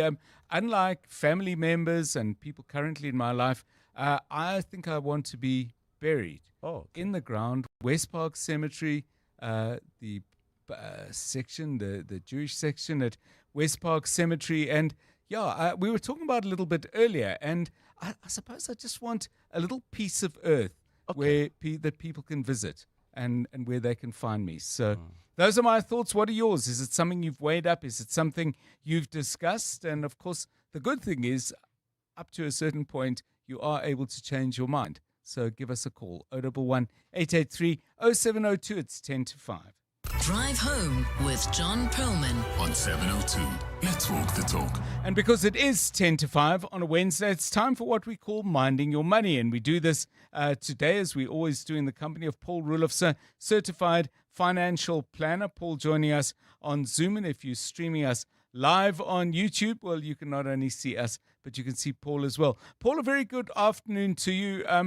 Before one gets to decisions, I suppose, about your final arrangements, there is retirement. And you've got retirement villages on your mind today, suggesting this is something we need to talk about and think about. Good afternoon to you.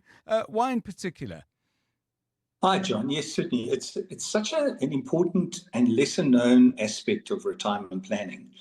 It's one day in your twilight years, there's going to be a time where you consider giving up the home because of the occupancy. You know, there's only you and your spouse, if you're lucky enough to be together.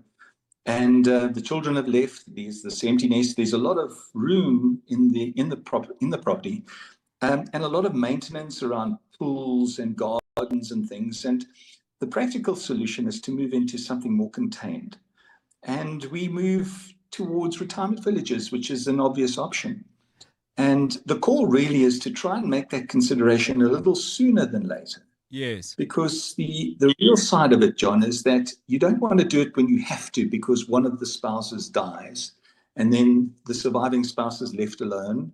And all we've got now is someone, to do it all on their own. So in my experience, it's probably a lot more appropriate to do it a lot more sooner by, moving in, getting settled and making the new place your home. And from there onwards, at least if something happens to either one of you, you're not left stranded. You're already there. And I think from that point onwards, the retirement plan continues. Paul, how do property rights work in a retirement village? I mean, I would assume that even if you're there as a couple, maybe over time, eventually both members of the couple pass on. Presumably, can you leave it to a surviving family member, not for them to move into, but as an asset that they can monetize? Well, it depends on the deal, John. There are various types of retirement villages that you can actually, take up. One of the most popular ones are these life rights that they do. And from that point of view, that only extends to the surviving spouse. It also works on a scale or a model of what you pay for the property when you move in and what you then sell it for when you the last surviving spouse has passed on. And there's an equation around that. The more you start out with, in other words, if you start on a property and you start at a lower value, you're going to get a lower value for that property at the end as well.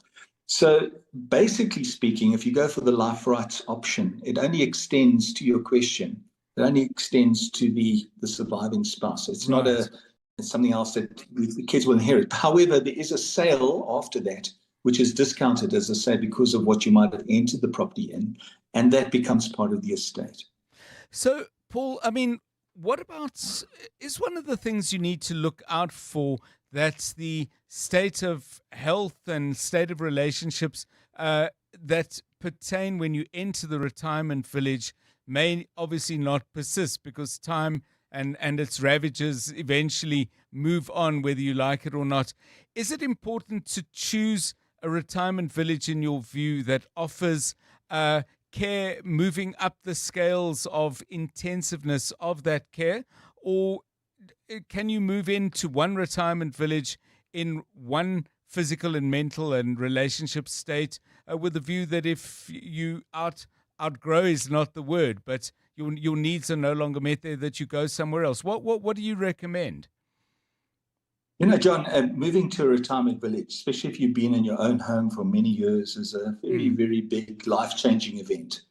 And I think all those things that you pointed to quite appropriately need to be considered, because you don't want to have to move again, John. This should really be so well thought through that wherever you do end up for the rest of your life does accommodate all those things. You should pay attention to things like frail care. Right. Nursing and nearby hospitals and what happens if I do get ill. What about nutrition? Is there a place in the village where I can have meals? And there are a lot of places and spaces that do offer all those things. I think from a financial point of view too, the big comfort zone too is you don't want to be impounded with future levies and things as well. And some villages do offer those particular benefits where, what you pay is what you get, especially on life rights. If we can come back to that, one great thing about life rights is that often they do not contain any special levies, for the village. They are born and paid for by the people that you are taking the life rights out with. But coming back to the question, yes, I think you should really have a very careful consideration around the facilities, nursing and frail care and hospitalization, and then make your call around that. And obviously, it always comes back to cost and benefits. So you've always got to make sure that you can afford it. Thank you so much, Paul Rulofse, Certified Financial Planner. If, by the way, you have made that big life choice, as Paul described it, and moved into a retirement village, perhaps you've got a story to tell or some advice to share. That's always welcome for other people who might be listening in. Paul Rulofse doing Minding Your Money with us, as he does every Wednesday, back with us at the same time next week. It's 3 minutes to 5. Clement Maniatella. Weekday mornings, 9 to 12. 9 to 12. There's been several amounts that have been bandied around. How much is the convention likely to cost taxpayers? And also similarly, this national dialogue. You remember there was 700 million being branded around. Yes. The figure was the budget, which was worked out by the preparatory task team led by the Legacy Foundation. Government did not accept that figure. Government felt it was too high. So they subjected that figure to their own budgetary process. It went to Treasury. That process has not ended as I'm talking to you now. Reverend Nevutalu, the National Convention spokesperson. Clement Maniatella. 9 to 12 on 702. The Standard Bank Joy of Jazz 2025 is diving deep into the heart and art of jazz. This year, the legendary Jazz at Lincoln Center Orchestra with Wynton Marsalis are making a triumphant return to Johannesburg. Expect an unforgettable lineup with over 60 megastars gracing the stage, including Esperanza Spalding, Michelle Ndegeo Cello, Umu Sangare, our very own Sia Makuzeni, Amanda Black, Vusi Mahlasela, Nduduzo Makatini, the Benjamin Jefta Trio, and many more. Buy tickets to this incredible 3-day festival from the 26th to the 28th of September. Tickets are selling fast via Ticketmaster. Take me there. Let me get this right, Ron. You're a plumber by day and Pretoria's smoothest wedding DJ by night. Yeah, it started out as a passion and now I've got bookings until December. And a smoke machine that needs its own seatbelt. And you sold your car to buy a van through We Buy Cars.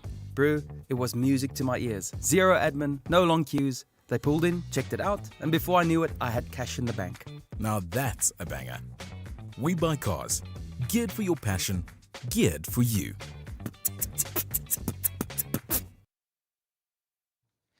The Momentum She Owns Her Success workshop is back for Season 7, and this year it's all about how women have the algorithm. Join them as they unpack the invisible codes that power her financial success on the 16th of August. Get the formula for your career, your money, and your life from inspirational women that make it all happen. Register now for the She Owns Her Success workshops at momentum.co.za. Momentum is part of Momentum Group Limited, an authorized and registered credit provider. You're with John Perlman on 702.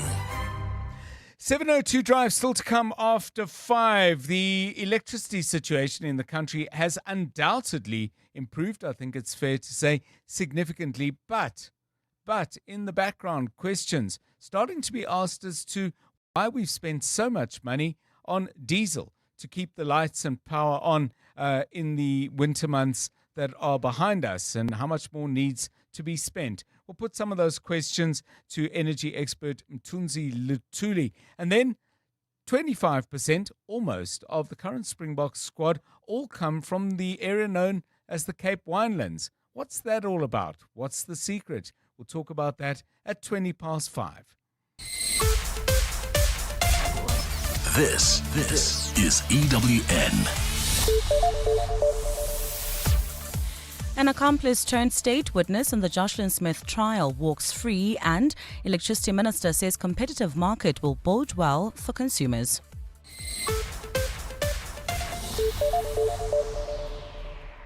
Good afternoon, I'm Maki Malapo. A key witness in the Joshlin Smith kidnapping and human trafficking trial was today granted full immunity from prosecution. Once in the dock herself, Lombard turned state witness and testified against her co-accused in the trial. Earlier, Judge Nathan Erasmus denied the three who were convicted leave to appeal their sentences and convictions for kidnapping and trafficking the 6-year-old girl. Kaylin Morgan was in court. Laurentia Lombard smiled as an interpreter murmured the English judgment in Afrikaans that she would not be prosecuted. Rushing out of the courtroom, flanked by members of the media, the once accused turned state witness said she had nothing more to say as she left. While delivering his judgment, Judge Nathan Erasmus recalled being exposed to her poor standard of living and noticed that she looked better after being addicted to drugs for a long period of her life. He also commended her for her honesty. What I can say about you, Ms. Lombard, that you owned up to your mistakes. Always. Judge Erasmus said the state would not have successfully prosecuted the other three without her testimony, which eventually landed her a deal with the state. Kaylee Morgan, Eyewitness News, Cape Town. In the East Rand, the Ekurhuleni Human Settlements Department has scheduled a sit-down with some community leaders of Faroe Park after the eviction of hundreds of tenants occupying a block of flats in the area. This comes after the leaders demanded to speak with the department's MMC Khopelo Hollo over tenants whom they claim have been wrongfully removed from their homes despite paying rent. The committee members also claim that some of the units are RDP houses and they were not informed that they had to pay rent to occupy them. MMC, we need to talk to you. Come and listen to the other side of the story. MMC Hollo has reiterated that the accommodation is not public housing. My office right now is trying to arrange with the community leaders so that we can sit down with them and just listen to other things which maybe we might have missed. In KwaZulu-Natal, the trial in the murder case of rapper Keenan aka Forbes and businessman Tebello Tshwane has been set down for July next year. The matter returned to the Durban High Court for further pre-trial conference with the defence demanding outstanding witness statements from the state. 5 men are accused of conspiracy to commit murder, 2 counts of murder, as well as firearms and ammunition-related charges linked to the killing of the pair. Forbes and Tshwane were shot and killed in Durban's popular Florida Road in February 2023. NPA spokesperson Natasha Ramkinson-Kara. The case was postponed to the 19th of June 2026 to allow for the parties to address further pre-trial issues and for the appointment of a trial judge. The trial dates are 20 July to 20 August 2026 and then 5 October to 6 November 2026. Electricity and Energy Minister Hossein Soramokgopa explains that the introduction of competition in the electricity market will have a positive outcome for consumers in the long run. Last year, President Cyril Ramaphosa signed off on the Electricity Regulations Amendment Act, which paves the way for the establishment of a competitive industry. In today's brief, Minister Ramokgopa made mention of the reform, noting that it will open the doors to more investments. He also added that this new agenda is expected to improve skills in the sector. For the consumer, ultimately the net result is that they were going to cap the runaway tariff increases, and we will get to a point where it plateaus, and in fact there might be a cliff in relation to the electricity prices. By a cliff, I mean there could be a period where in constant numbers they are coming down, the electricity prices. The Electoral Commission says discussions have begun with the Home Affairs Minister to determine a date for the next local government elections. But CEO Sam Mamabolo says a final decision is outside the purview of the Commission and no date has yet been decided upon. In the meantime, the IEC has mapped out its preparations to be ready at the earliest expected date of the 2nd of November next year. It is, however, possible and permissible by law that the election is only held in early 2027. Lindsay Dentlinger has the details. The IEC has today met with civil society groups and political parties in Cape Town as the Western Cape chapter prepares for the next polls. IEC Chief Sai Mamabolo says while the national voters' roll of over 27 million is the highest ever reached, the Commission is being unfairly criticised for not boosting the number of registered voters even further. The IEC is an independent, non-partisan body. So its voter education message must be circumscribed between those parameters. With just under 85% of eligible voters on the roll, Mamabolo says it's a noble aim to want to raise that to 90%. But he says the IEC can't be responsible for encouraging more people to vote. It's a party political matter, and the IEC can't be entering that space. Otherwise, it will be violating its constitutional character. He says the IEC is currently in talks with Treasury over whether it can afford to hold 1 or 2 registration drives ahead of the next polls. Lindsay Dentlinger, Eyewitness News. And South Africa's International Relations Department says it remains open to using diplomatic channels to address false claims by the US of human rights violations in the country. This follows the release of the 2024 Country Reports on Human Rights Practices, which echoed some of US President Donald Trump's previous criticism. The 21-page report claims the Land Expropriation Act has significantly worsened the human rights situation since it was signed into law last year. It further makes unfounded claims of unlawful killings, arbitrary arrest or detention, and the repression of racial minorities. Minister Ronald Lamola spokesperson Crispin Piri says the report cannot go unchallenged. The report's reliance on acontextual information, discredited accounts, and distorted facts is highly concerning. It fails to reflect the reality of our constitutional democracy. Gold's trading at $3,361.40 an ounce. The rand at 17.52 to the dollar, at 23.76 to the pound, at 20.52 to the euro. Brent crude oil's at $65.39 a barrel. Leaving the Sandton Melrose area, you can still expect about an hour delay. M1 north from Ethel Oaklands all the way to the Bethlehem interchange, while in Bryanston we still have slow-moving traffic. N1 southbound between Rivonia Road and Winnie Mandela Drive, and also in the Durban Deep area, expect some delays on Randfontein Road between Collet and Milestalker.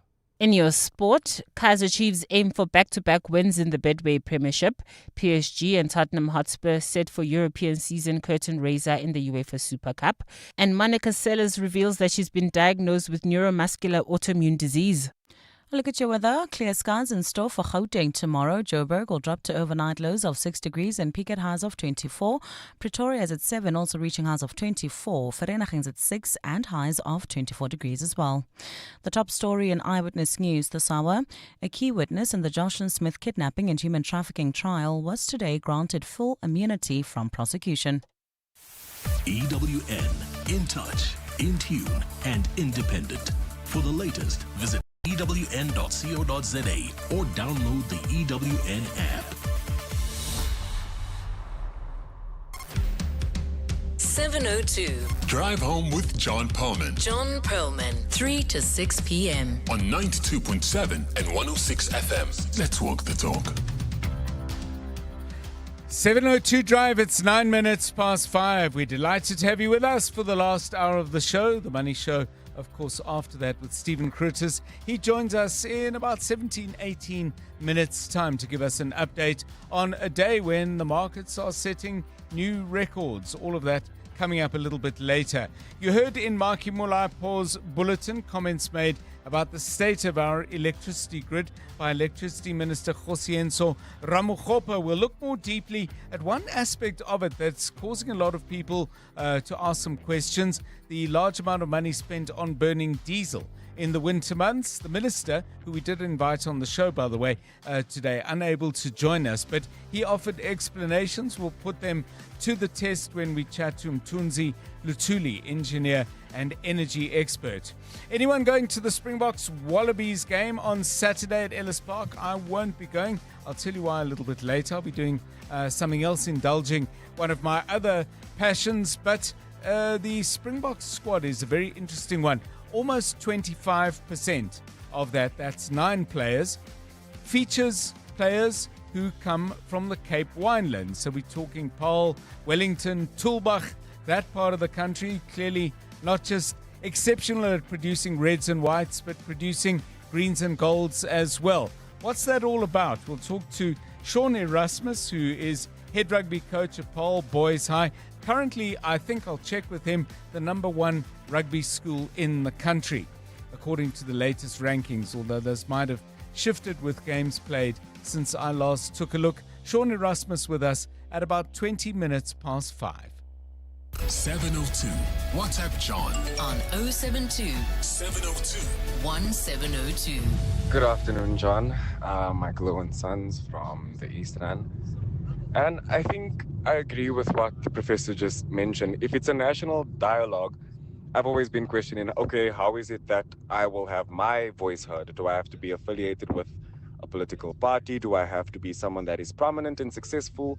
What would qualify me as someone that can have my voice heard in the national dialogue? Even when I heard about this weekend coming up, I was like, okay, does that mean that it's open for me to come as well? Does that mean that I am welcome to join? Am I going to be invited? Or what is the qualifying role for us to actually have our voice heard? And especially for us to have our voices heard in some of the more complex conversations, does that mean that we would have to wait for the community communication to happen? Or what is the qualification? What's actually the criteria here?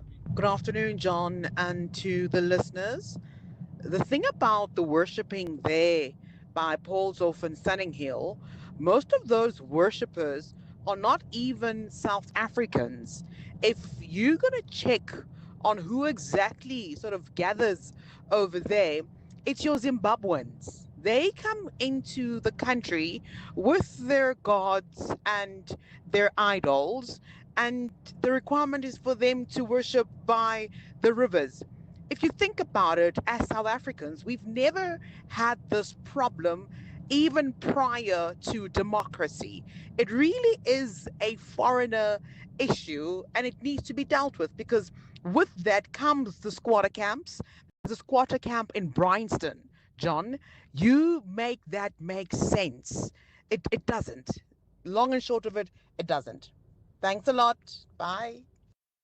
So I don't know a great deal about the history of traditional churches on our continent and so on, but we've had informal settlements in South Africa for many, many decades, and that is a product of a range of factors. In the apartheid years, it was the laws that discouraged black people from settling permanently in urban areas, that an underpinning of the homeland system that was meant to offer an alternative to proper political rights. Park all of that as in our past. In our present, people move to cities that are simply not equipped to deal with that number of people. Part of it is the poor execution and delivery on budgets that are set aside for housing. But urbanization at a pace faster than cities can cope with is not unique to South African. Now, I fully accept that the pressure on housing, which in turn produces those kinds of informal settlements, is exacerbated by large numbers of people moving into South Africa from outside South Africa, a large number of those equally illegally. But to say that informal settlements are the product of uncontrolled immigration into South Africa is, I would suggest, ahistorical and factually incorrect. 14 minutes past 5. EWN Traffic. This Eyewitness News Traffic is brought to you by Outsurance in partnership with 702. The Sandton delays, is this all connected to those troubles on the Allendale area of the N1? 100%, John. You can still expect about an hour delay. This is leaving the Melrose Sandton area, M1 northbound, all the way from Ethel Oakland to the Batlu interchange, and all the way delays still on the N1 north as you come through the Allendale off-ramp. I understand we have a voice note describing the situation there, Karabo. Hi John, it's Jimmy here. So the traffic hold-up, if you take the Annandale off-ramp and you go into Midrand, not towards Kailami, a truck has rolled and it's lying upside down. So they've closed that road off completely. So all the traffic is going onto the Kailami branch. And I mean, this is holding us up. I've been stuck in this since Linksfield Road for quite some time now. That's been going on for quite a while, and it's going to take another while. The truck is still lying on its back there. So people must rather just try and avoid this area completely. Thanks for the nice show, John. Gee whiz. Now it makes total sense, John. Those delays also affecting the N1 that's coming from Four Ways heading towards Sunning Hill. So, if you're heading towards the north, please avoid the route, the Patlui to change, or just allow for extra traveling time. In Bryanston, also traveling towards Four Ways, there's still delays. N1 south between Rivonia Road and Winnie Mandela Drive. Also in the LX area heading towards Germiston, expect about a 20-minute delay. N3 south from Marlborough Drive to Van Buren. In Bursley, Kempton Park, traffic sluggish on the R25 Modderfontein Road. That's between Pretoria Road and Mooifontein Street. In the west, Durban Deep, bumper-to-bumper traffic, Randfontein Road between Corlett Avenue and Miles Stalker. And finally, in Protea Glen, we still have heavy delays on the N12 westbound. This is between the R554 Abu Bakr Drive and the R558. If you come across any other traffic issues, please WhatsApp us on 072 702 1702. There's more EWN on air, online, and on the EWN app. Clever late excuse number 79. You had to stop and help a turtle cross the road. Someone had to do it, I suppose. But fortunately, with the outsurance pointsmen on the roads, you no longer have to come up with creative excuses for being late. The outsurance pointsmen, easing traffic, congestion, and getting you there quickly and safely since 2005. Outsurance really means it when they say you always get something out. In proud partnership with 702. Show them some love online using hashtag pointsmenlove. Outsurance is a licensed insurer and FSP. You're with John Perlman on 702. Let's walk the talk. So reports earlier this week indicated that the national power utility, Eskom, had been relying on burning diesel to stave off load shedding. The utility has spent already about 5.8 billion rand of the 12 billion rand allocated to the 2025 budget for Eskom's diesel use. That has prompted some people to question whether the seeming and I think factual greater reliability of the national grid is built on pillars as firm as we might have thought. So let's engage on this and talk to someone with insight. Mthunzi Luthuli is an energy and an engineer and an energy expert, and joining us now on 702 Drive. A very good afternoon to you, and thank you for your time, Mthunzi Luthuli. The minister is saying this is part of the plan, that these peakers, as he calls them, the open circle gas turbines, were put and set up precisely to deal with periods when the main grid cannot cope, and that this happens every winter. What are your thoughts on that argument? Good afternoon to you. Good afternoon, John, and good afternoon to the listeners. Look, OCGTs, which are open cycle gas turbines, their purpose is to assist the power generation system to cope with the peaks, the morning peak and the evening peak. That's why he calls them peakers, okay? Mm-hmm. But the morning peak is usually around 3 hours and the evening peak 3 to 4 hours, okay? And so those diesel gensets it should only be used for only about 2 hours in the morning and 2 hours in the evening, okay? They are not there to meet the needs of your, normal power demand. Right. Okay? Yes.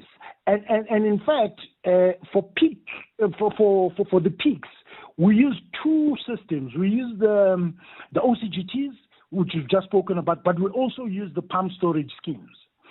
And the pump storage schemes, in fact, are cheaper than the OCGTs. So what you do is the moment you see that your power demand is increasing during the peak periods, you engage your pump storage schemes, and then if that capacity runs out, then you use your OCGTs.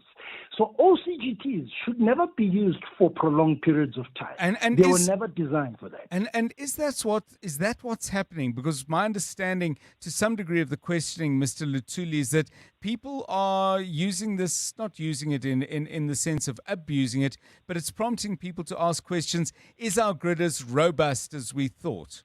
What's your view on that angle of inquiry? Okay. When you talk about the grid, you're talking about the whole system. It's actually the transmission network plus your power stations. Now, the transmission network is by and large fine. Mm-hmm. Okay, the problem is at the generation end. Okay, and the problem is very basic, John. We have a capacity, the stated capacity of Eskom is 45,000 megawatts, okay? And even if you, for whatever reason, you discounted that to, let's say, 42 or 40,000 megawatts. Right. The peak capacity of South Africa at the moment, okay, is in the middle of winter, is around between 32 and 34,000 megawatts.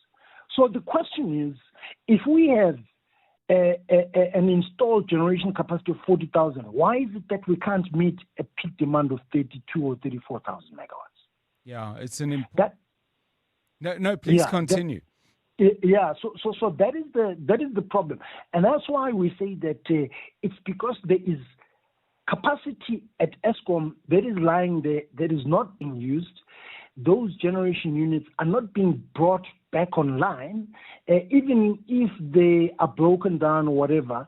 You need to refurbish them properly and bring them back online. And those units have been fully paid for, their costs have been amortized, so it's cheap electricity that we can get from those units. You see, there are games here that are being played. The problem that we face in South Africa is not a technical problem.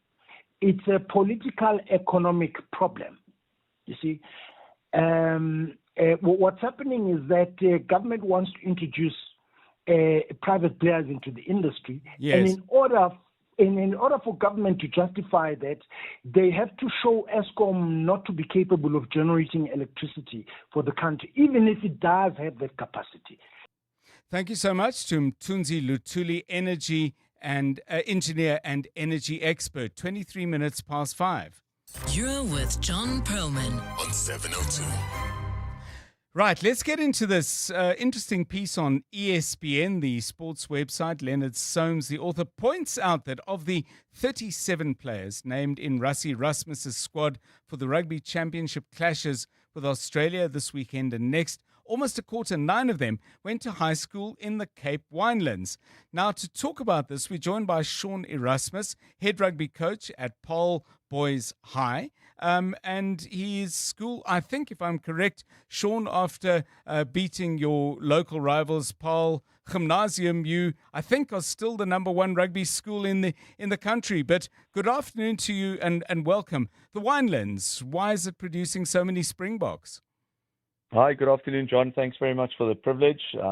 Awesome to be chatting to you. Yeah, I'm very proud. Number one school in South Africa. We're very blessed. But like I said, thank you for the opportunity. We often have this debate, and I said to people coming originally from KZN, I think when you look at the whole Paarl landscape, just the town itself and the schools, the quality of schools, I think it speaks a lot also to the quality of life that everybody has here, in the sense of boys are still being boys.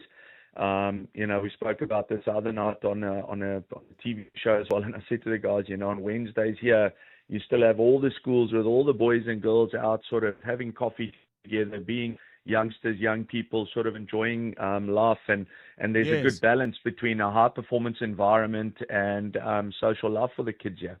Yeah, so, I mean, there obviously are the powerhouse schools, yours, Paarl Gym, as I mentioned, Paul I think has produced more Springboks than any other. But what's very interesting for me is that you've got players like Kurtley Arendse, who went to schools not necessarily known for those traditions.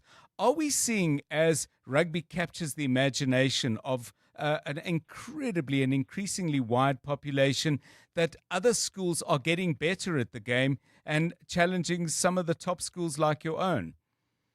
Definitely. And, I was about to say, when you were mentioning those schools, that list can go on and on, Klein Edinburgh, New Orleans, Paulus Joubert, those schools can go on and Paul here, it's just, there's so much talent, there's such a wealth of talent with youngsters in this town. And once again, like I say, it's just that pure talent, that ability. And again, when you look around, you still see the touch games on the side while the big rugby games are going on in the field. There's touch rugby on the side, and I think the talent there sometimes is better than the actual talent on the field. So, you just have this amazing, talented bunch of players in the Western Cape. And it is quite hard to pin it because you never want to say that there isn't talent all around the country. But definitely, I think the culture and the environment speaks to boys sort of just having ball in hand more often and playing more. I wonder, do you get sporting hothouses? And what I mean by that is, if you've got, for example, 3 really powerful schools, the ones I've mentioned, everyone trying to strive to meet that standard, that if you can create almost ecosystems of excellence and ambition, is that a model or is it purely organic? And you can't say, okay, let's try and do the same thing on the West Rand of Gauteng. Yeah, I think obviously, again, like I say, all those schools that you mentioned sort of run massive high performance programs that are very well balanced with the talent that comes through. And I just think when you look at the Western Cape League, I've always said to people that there's never really an easy weekend. Yes. Every single weekend, and I mean, Western Province, the league and Western Province Schools League is like, I don't know how many levels deep, 5, 6 levels deep in different leagues. And you can go to any one of those games and see an amazing game of rugby. So, every weekend it's just a test rugby environment. Whereas I think in a lot of other provinces, maybe you have 3 or 4 really tough games, and then there might be and I say with respect, a little bit of an easier game. Right. Whereas in the Western Cape, you've sort of got all the southern suburb schools, the Cape Town schools that are amazingly good, and then you've got the Winelands, obviously sort of leading the pack with that high performance program. And weekend after weekend, it's just test rugby, sort of like high level rugby with a lot of talent to show. And finally, Sean, and briefly if you can, I mean, obviously talent is one thing, enthusiasm and growing love for the game is another, but a third would be creating a deep and wide pool of coaches who can actually coach rugby in an effective way that gets the best out of young people and kids. Are we doing enough as a country, and maybe, again, the Western Cape might be leading in this, to make sure that we're focusing on getting the very best out of people who want to be coaches? Yeah, I think in the school system, we're blessed with amazing coaches right throughout the country. If you just look at the coaches now involved with SA schools and with other provincial teams, there's so much talent in the coaching pool. Something that I've always spoken about is to maybe sort of look a little bit deeper into the coaching pathways for coaches to come through and be exposed to bigger level of competition or more talent in bigger areas. But yeah, we are definitely blessed in this country, obviously with everybody loving rugby. The Springboks doing so well under Russie's guidance, and the players are good examples to all the youngsters. So that is motivating this culture about just getting stuck in. Yeah, so, and I think, when you look at schools like ourselves and other schools, there's also this massive team culture and culture that we sort of have within the schools. You can go to any one of these schools in the Western Cape Saturday after Saturday, and the stands will be packed with all the kids from the school because they want to be there. They want to support their schools, and the boys absolutely play for their schools. Thanks so much, Sean Erasmus, and congratulations, Paul Boys High. The top rugby school, 9 out of 37 in the current Springbok squad, come from the Cape Winelands. Bottle it, which they do in other instances, and see if we can spread it around the country. They're doing a pretty good job. 5:29. EWN Business. Stephen Curtis, good afternoon to you. Strong day on the market. Indeed, strong like Winelands Rugby, John. The JSE All Share up 0.99%. A new record again, past 102,000 to 102,278. Financials up 1.18. Industrials up nearly 2%. Resources down 1/3%. Quite a lot of sort of corporate news which is pushing things up. So Naspers and Prosus both up by around 4%. There were results out of Tencent today. That's pushed that up. Sasol up nearly 4%. Nedbank up 2 1/3%. They did confirm this morning they're buying the fintech company Ikoka.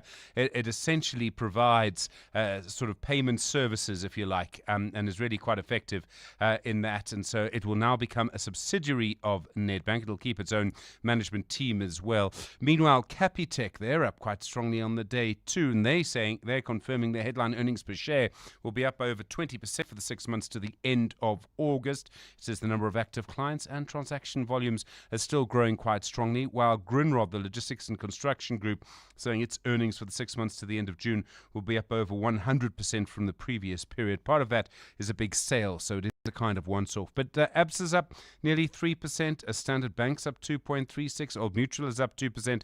Most of the financial shares up quite nicely on the day. Omnia are down 4.5%, John. The mining and chemicals group Investec are down 3.5% on the day, while Goldfields down nearly 2%.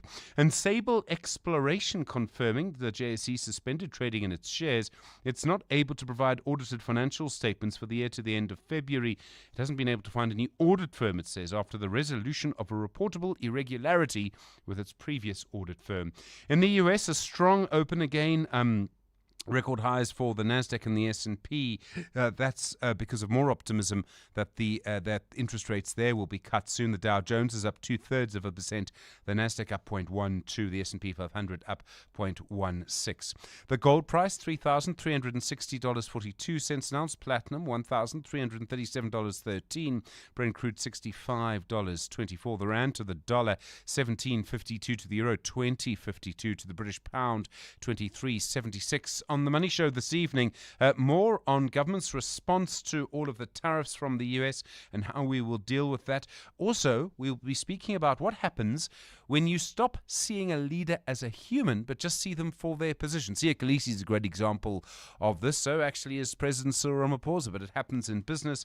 And then your shapeshifter tonight is Dr. Nimrod Mbele, CEO of the Knowledge Action Group, someone who's been in academia and essentially, I suppose you would say, in knowledge. Stephen Curtis, EWN Business.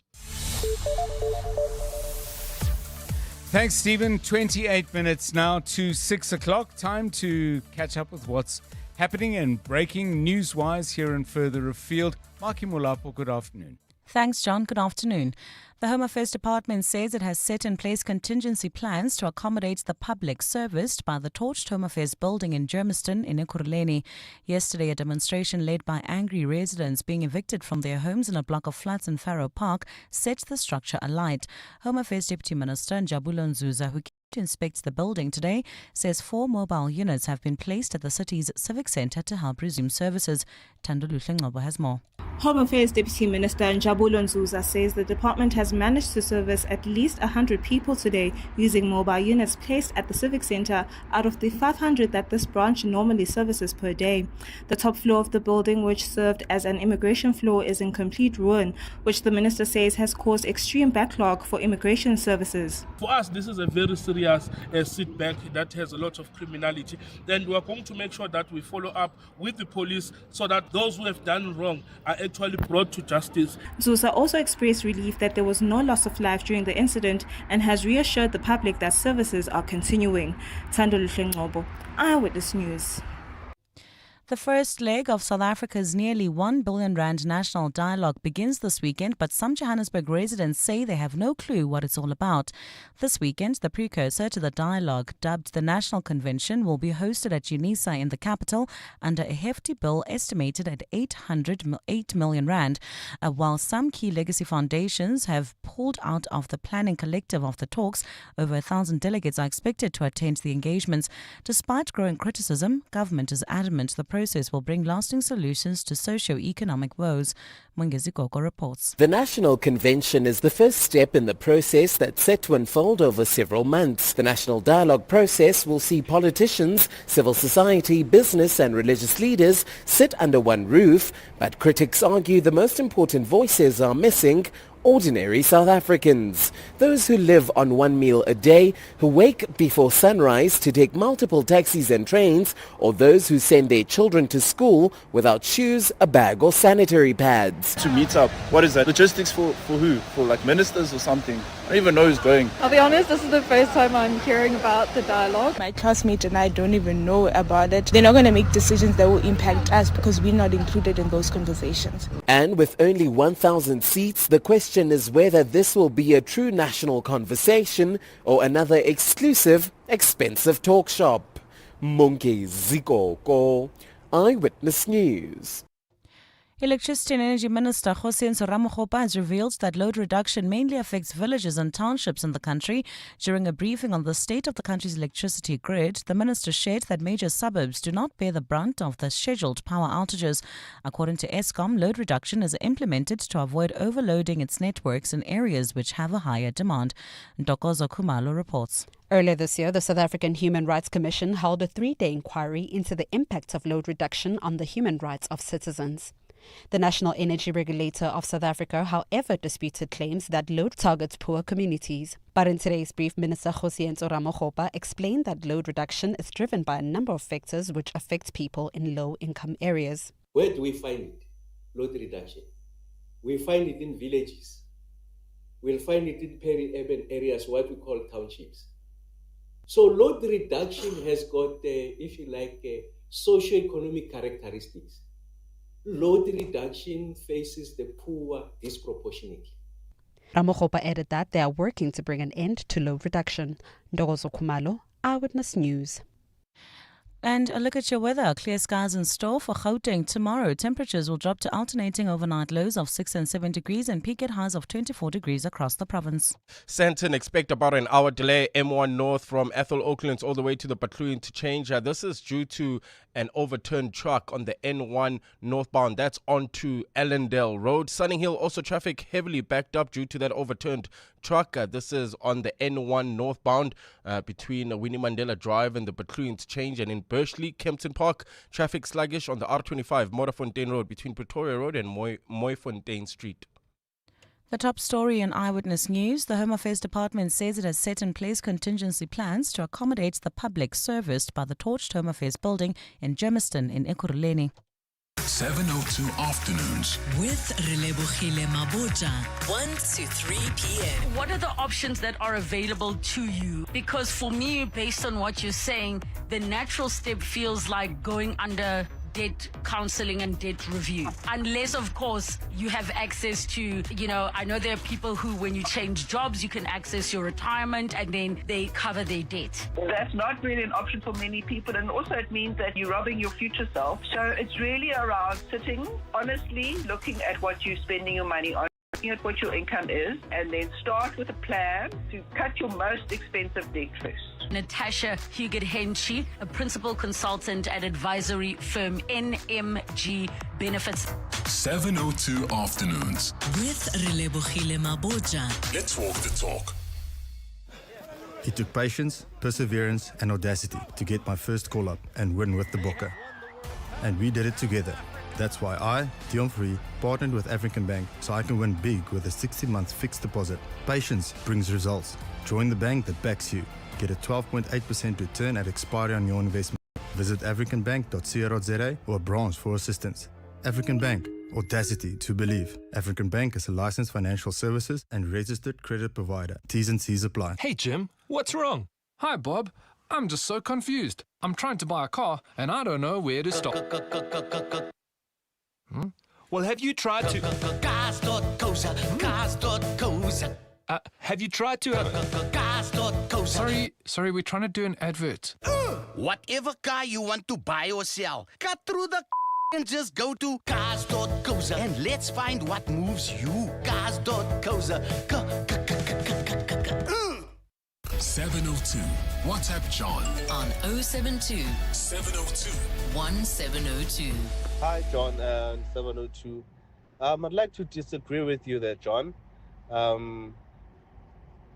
The accelerating number of informal settlements popping up everywhere. Yes, it's urbanization is a huge factor, But it is a fact, John, that half of those informal settlements, if not most of the population there, it's foreign nationals. I've lived in a lot of townships. I've lived that are close to informal settlements, and I will tell you that most of them are foreign nationals. That's why it is so accelerated, more than your normal urbanization. Well, I'm not sure what there is to disagree with, because I think I made similar points. But if the question is a question of degree, I defer to your greatest knowledge. You say half and then you say most. So whichever of the two it is. But the point is this. If we had no illegal immigration into South Africa, would we not have informal settlements? My view is that our ability as a country to provide housing has always been very, very poor. We haven't kept up, both in terms of quantity and quality. And I'm not for a minute suggesting that it's either or. All I'm cautioning against is a mindset that says a problem is solely due to a failure to deal with our immigration problems, because there are other factors. And as we look for solutions, all I'm saying is that you've got to fix more than one thing. And if you are clear about all the things you have to fix, you've probably got a better chance of fixing them. The big debate we're having is what is the order of priority that we set for ourselves in resolving housing and all the other problems that go with it. But keep those coming, and let's keep the debate focused. It's 19 minutes to 6. EWN Sport.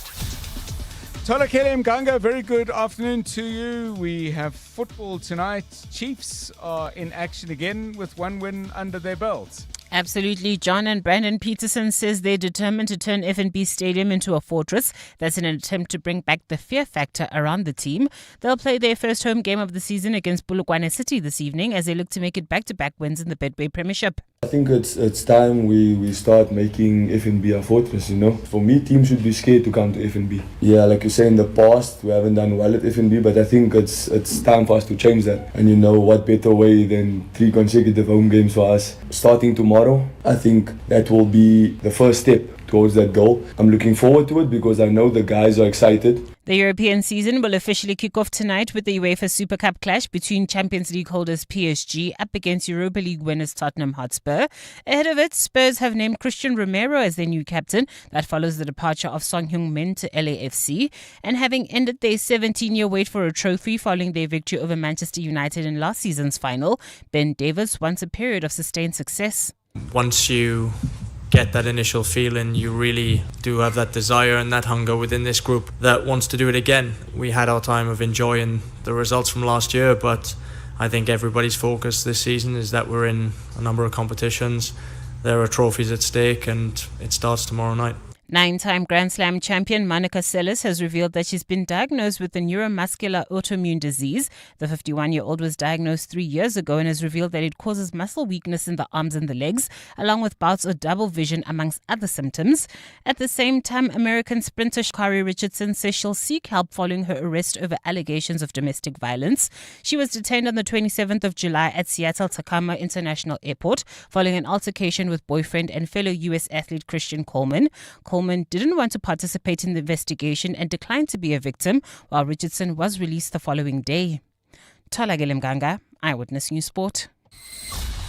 EWN Traffic. It's coming up now for 16 minutes to 6, and traveling north from Sandton onwards, still a nightmare. Allendale, I believe, the source of the problem. Karabo Chale has the latest. Well, John, yes, you're correct. Traveling through Melrose, Sandton, heading towards Midrand, you can still expect about an hour delay on the M1 northbound between Athol Oaklands and the Patloon to change. That's due to that overturned truck on the N1 north onto Allendale Road. So avoid that route at all costs. This is also causing delays coming from the Sunning Hill area, N1 north. Delays all the way from Rivonia Road, and in the Alex area traveling towards Germiston, you can still expect about a 20-minute delay. N3 southbound between Marlborough Drive and Van Buren. In Ekurhuleni, Jet Park, Boksburg, traffic sluggish heading towards East Rand Mall. That's on the R21 southbound Rietfontein Road. between Griffiths and North Rand Road in Protea Glen, Soweto. You can also expect heavy delays on the R559 main road opposite GOG Gardens. If you come across any other traffic issues, please WhatsApp us on 072 702 1702. There's more EWN on air, online, and on the EWN app. You're with John Perlman on 702. Let's walk the talk. Right, let's get into some music as we like to do at the end of the show. Missed out on it yesterday, but we thought what was happening out in Germiston required as much detail as we could share. But we're back with the music right now. Now, we've spoken before about music moving between generations. What did you get from your parents? What are your kids introducing you to music-wise? We've had plenty of conversations about that.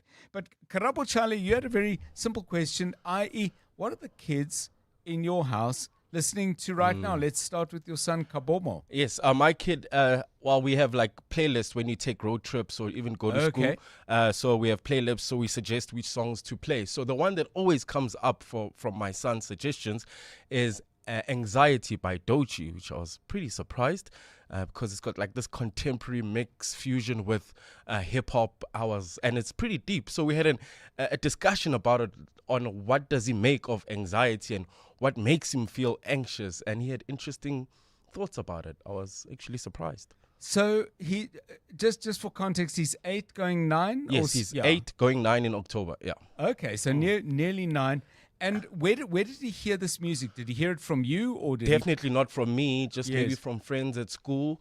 And I was also surprised that he was suggesting it because his choice of music from when I was his age is totally different. He's more woke than I am, if I could put it that way, because mine was very simple, kwaito, trumpis,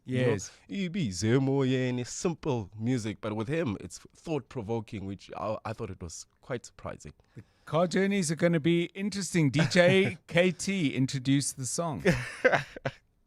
Okay, up next is Doechii with Anxiety.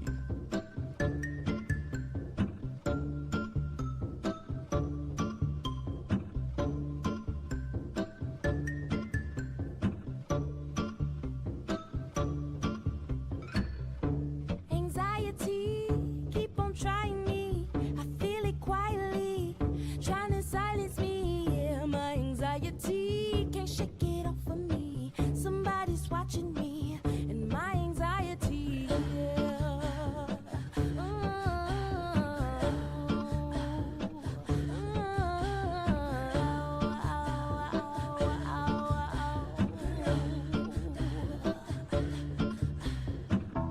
Solo, no mojo, I bounce back, no pogo, unhappy, no new brands, no logos.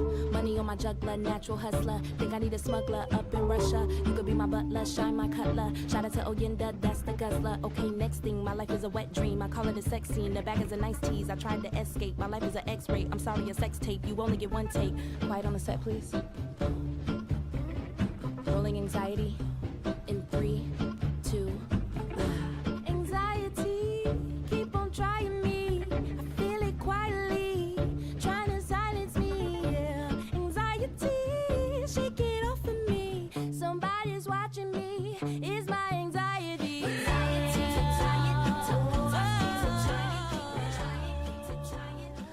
Doechii with Anxiety, sampling from somebody that I used to know. The question we are asking you today in our 702 Drive music feature is simply this: what are your kids listening to at the moment? And are you, like my colleague Karabo Chale, a little bit surprised, saying that's pretty deep. That's music that I definitely wasn't listening to, not just in terms of the specific song, but a kind of depth of interest in music. Start sending us your thoughts and suggestions now, please, on 072 702 1702. We'll play as many of them as we can. Corridor from Florida. What's in that clear blue water? No. The Midday Report. Weekdays, 12 to 1. we are generating more power than we need, why do we still have load reduction? But what's happening is that, like any infrastructure, a very sensitive infrastructure like the grid is designed to hold a certain capacity, to keep it simple. Now, when you exceed that capacity, the grid operator locally will have to extricate those people that are attached. Professor Vali Padiachi. The Midday Report with Mandy 12 to 1 on 702. 702. At the heart of global conversations shaping the future, Africa's voice matters more than ever. As Africa's largest bank by assets and lead sponsor of the B20 Summit, Standard Bank Group is proud to spotlight the continent's growth, partnerships and potential on the world stage. Through informed dialogue and powerful partnerships, Standard Bank is driving sustainable growth where it matters most. Standard Bank is an authorized FSP and registered credit provider. Unfold extraordinary with the brand new Samsung Galaxy Z Fold 7 5G 512 gig. Get it on a 6 gig Red Core plan from 1,749 per month over 36 months and double your storage with Vodacom, Zanzi's winning 5G network. Enhance your deal. Add 149 extra per month. Get the Galaxy Watch 8 eSIM and Galaxy Buds 3. Available in-store and online. T's and C's apply. Further together. Vodacom. As a business owner, would you rather deal with stacks of slips at the end of each day or have recons done instantly? Introducing Yoko Counter, the new all-in-one payments and points of sale system that removes the guesswork, the paperwork, and the time drain. Taking your business from chaos to control, guesswork to clarity, giving you back time to focus on what truly matters. Visit yoko.com today to find out more about the simple yet powerful out-of-the-box solution with free built-in point of sale software. You're with John Perlman on 702. 702 Drive. So we've played you some music that was, I know you didn't choose it specifically for the show, but it is the song that Karabo Chale's 8-year-old son, Kabomo, is listening to at the moment. It's called Anxiety. Dochi is the artist. And Vusani sends us this. My daughters, Zaza, 4, and Boopsie, 6, love anxiety. They know what anxiety is. We have interesting conversations. They are quite in touch with their feelings, and I have come to love the song too. So give us a call, please, on 011 883 0702 and 072 702 1702. What's the song that the youngest person in your household, or not necessarily the youngest, but one of the young people in your house at the moment is really fixing on and wanting to play all the time? And tell me, how do you actually get over that? Do you like the song? Are you getting to like it the way Vusani is? Or is it becoming perhaps a little bit of an earworm, but also a bugbear? Call us with that. Austin says, in regard to his daughter Lulibo, who is 6 years old, this is the song. It's called Huntrix by Golden.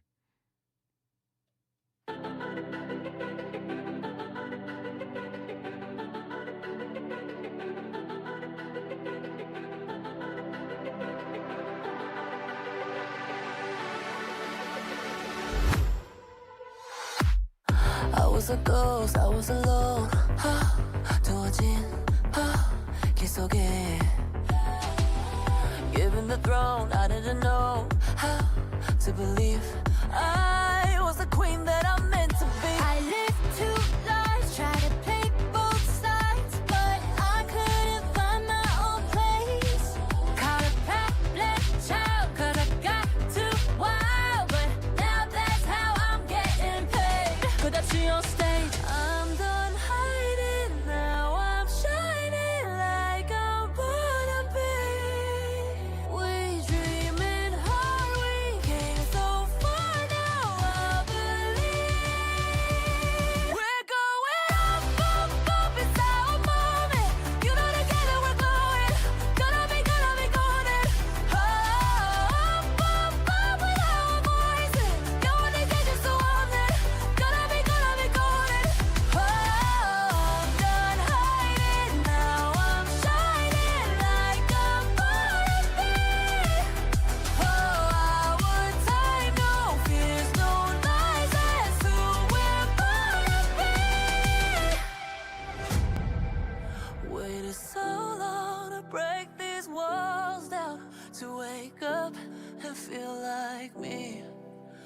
Put these patterns all in the past now and finally live like the girl they all see.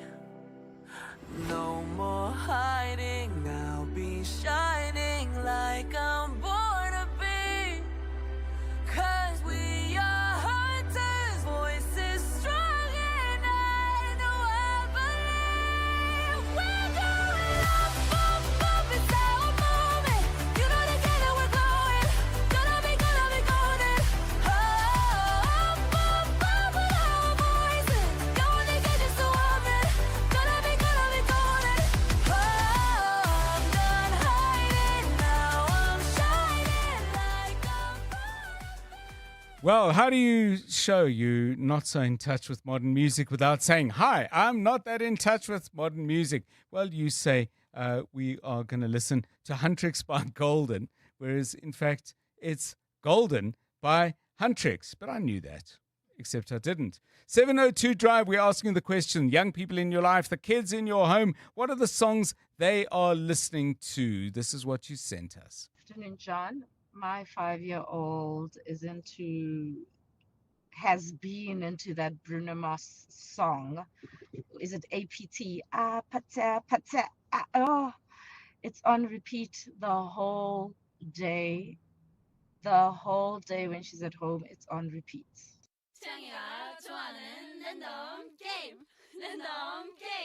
Game start. Pata, pata, pata, pata, pata, pata, pata, pata, pata,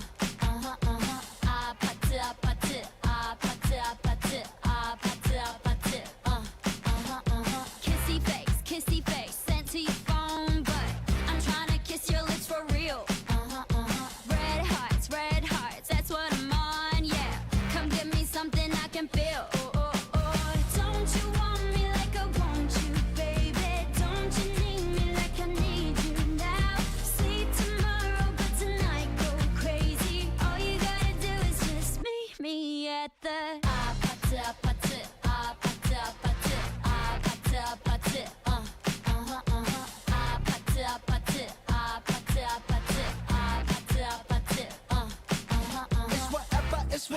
It's whatever you like. Turn this opposite into a club. I'm talking drink, dance, smoke, freak, party all night. Come on, gumbe, girl, what's up? Oh, don't you want me like I want you, baby? Don't you need me like I need you now? Sleep tomorrow, but tonight go crazy. All you gotta do is just meet me at the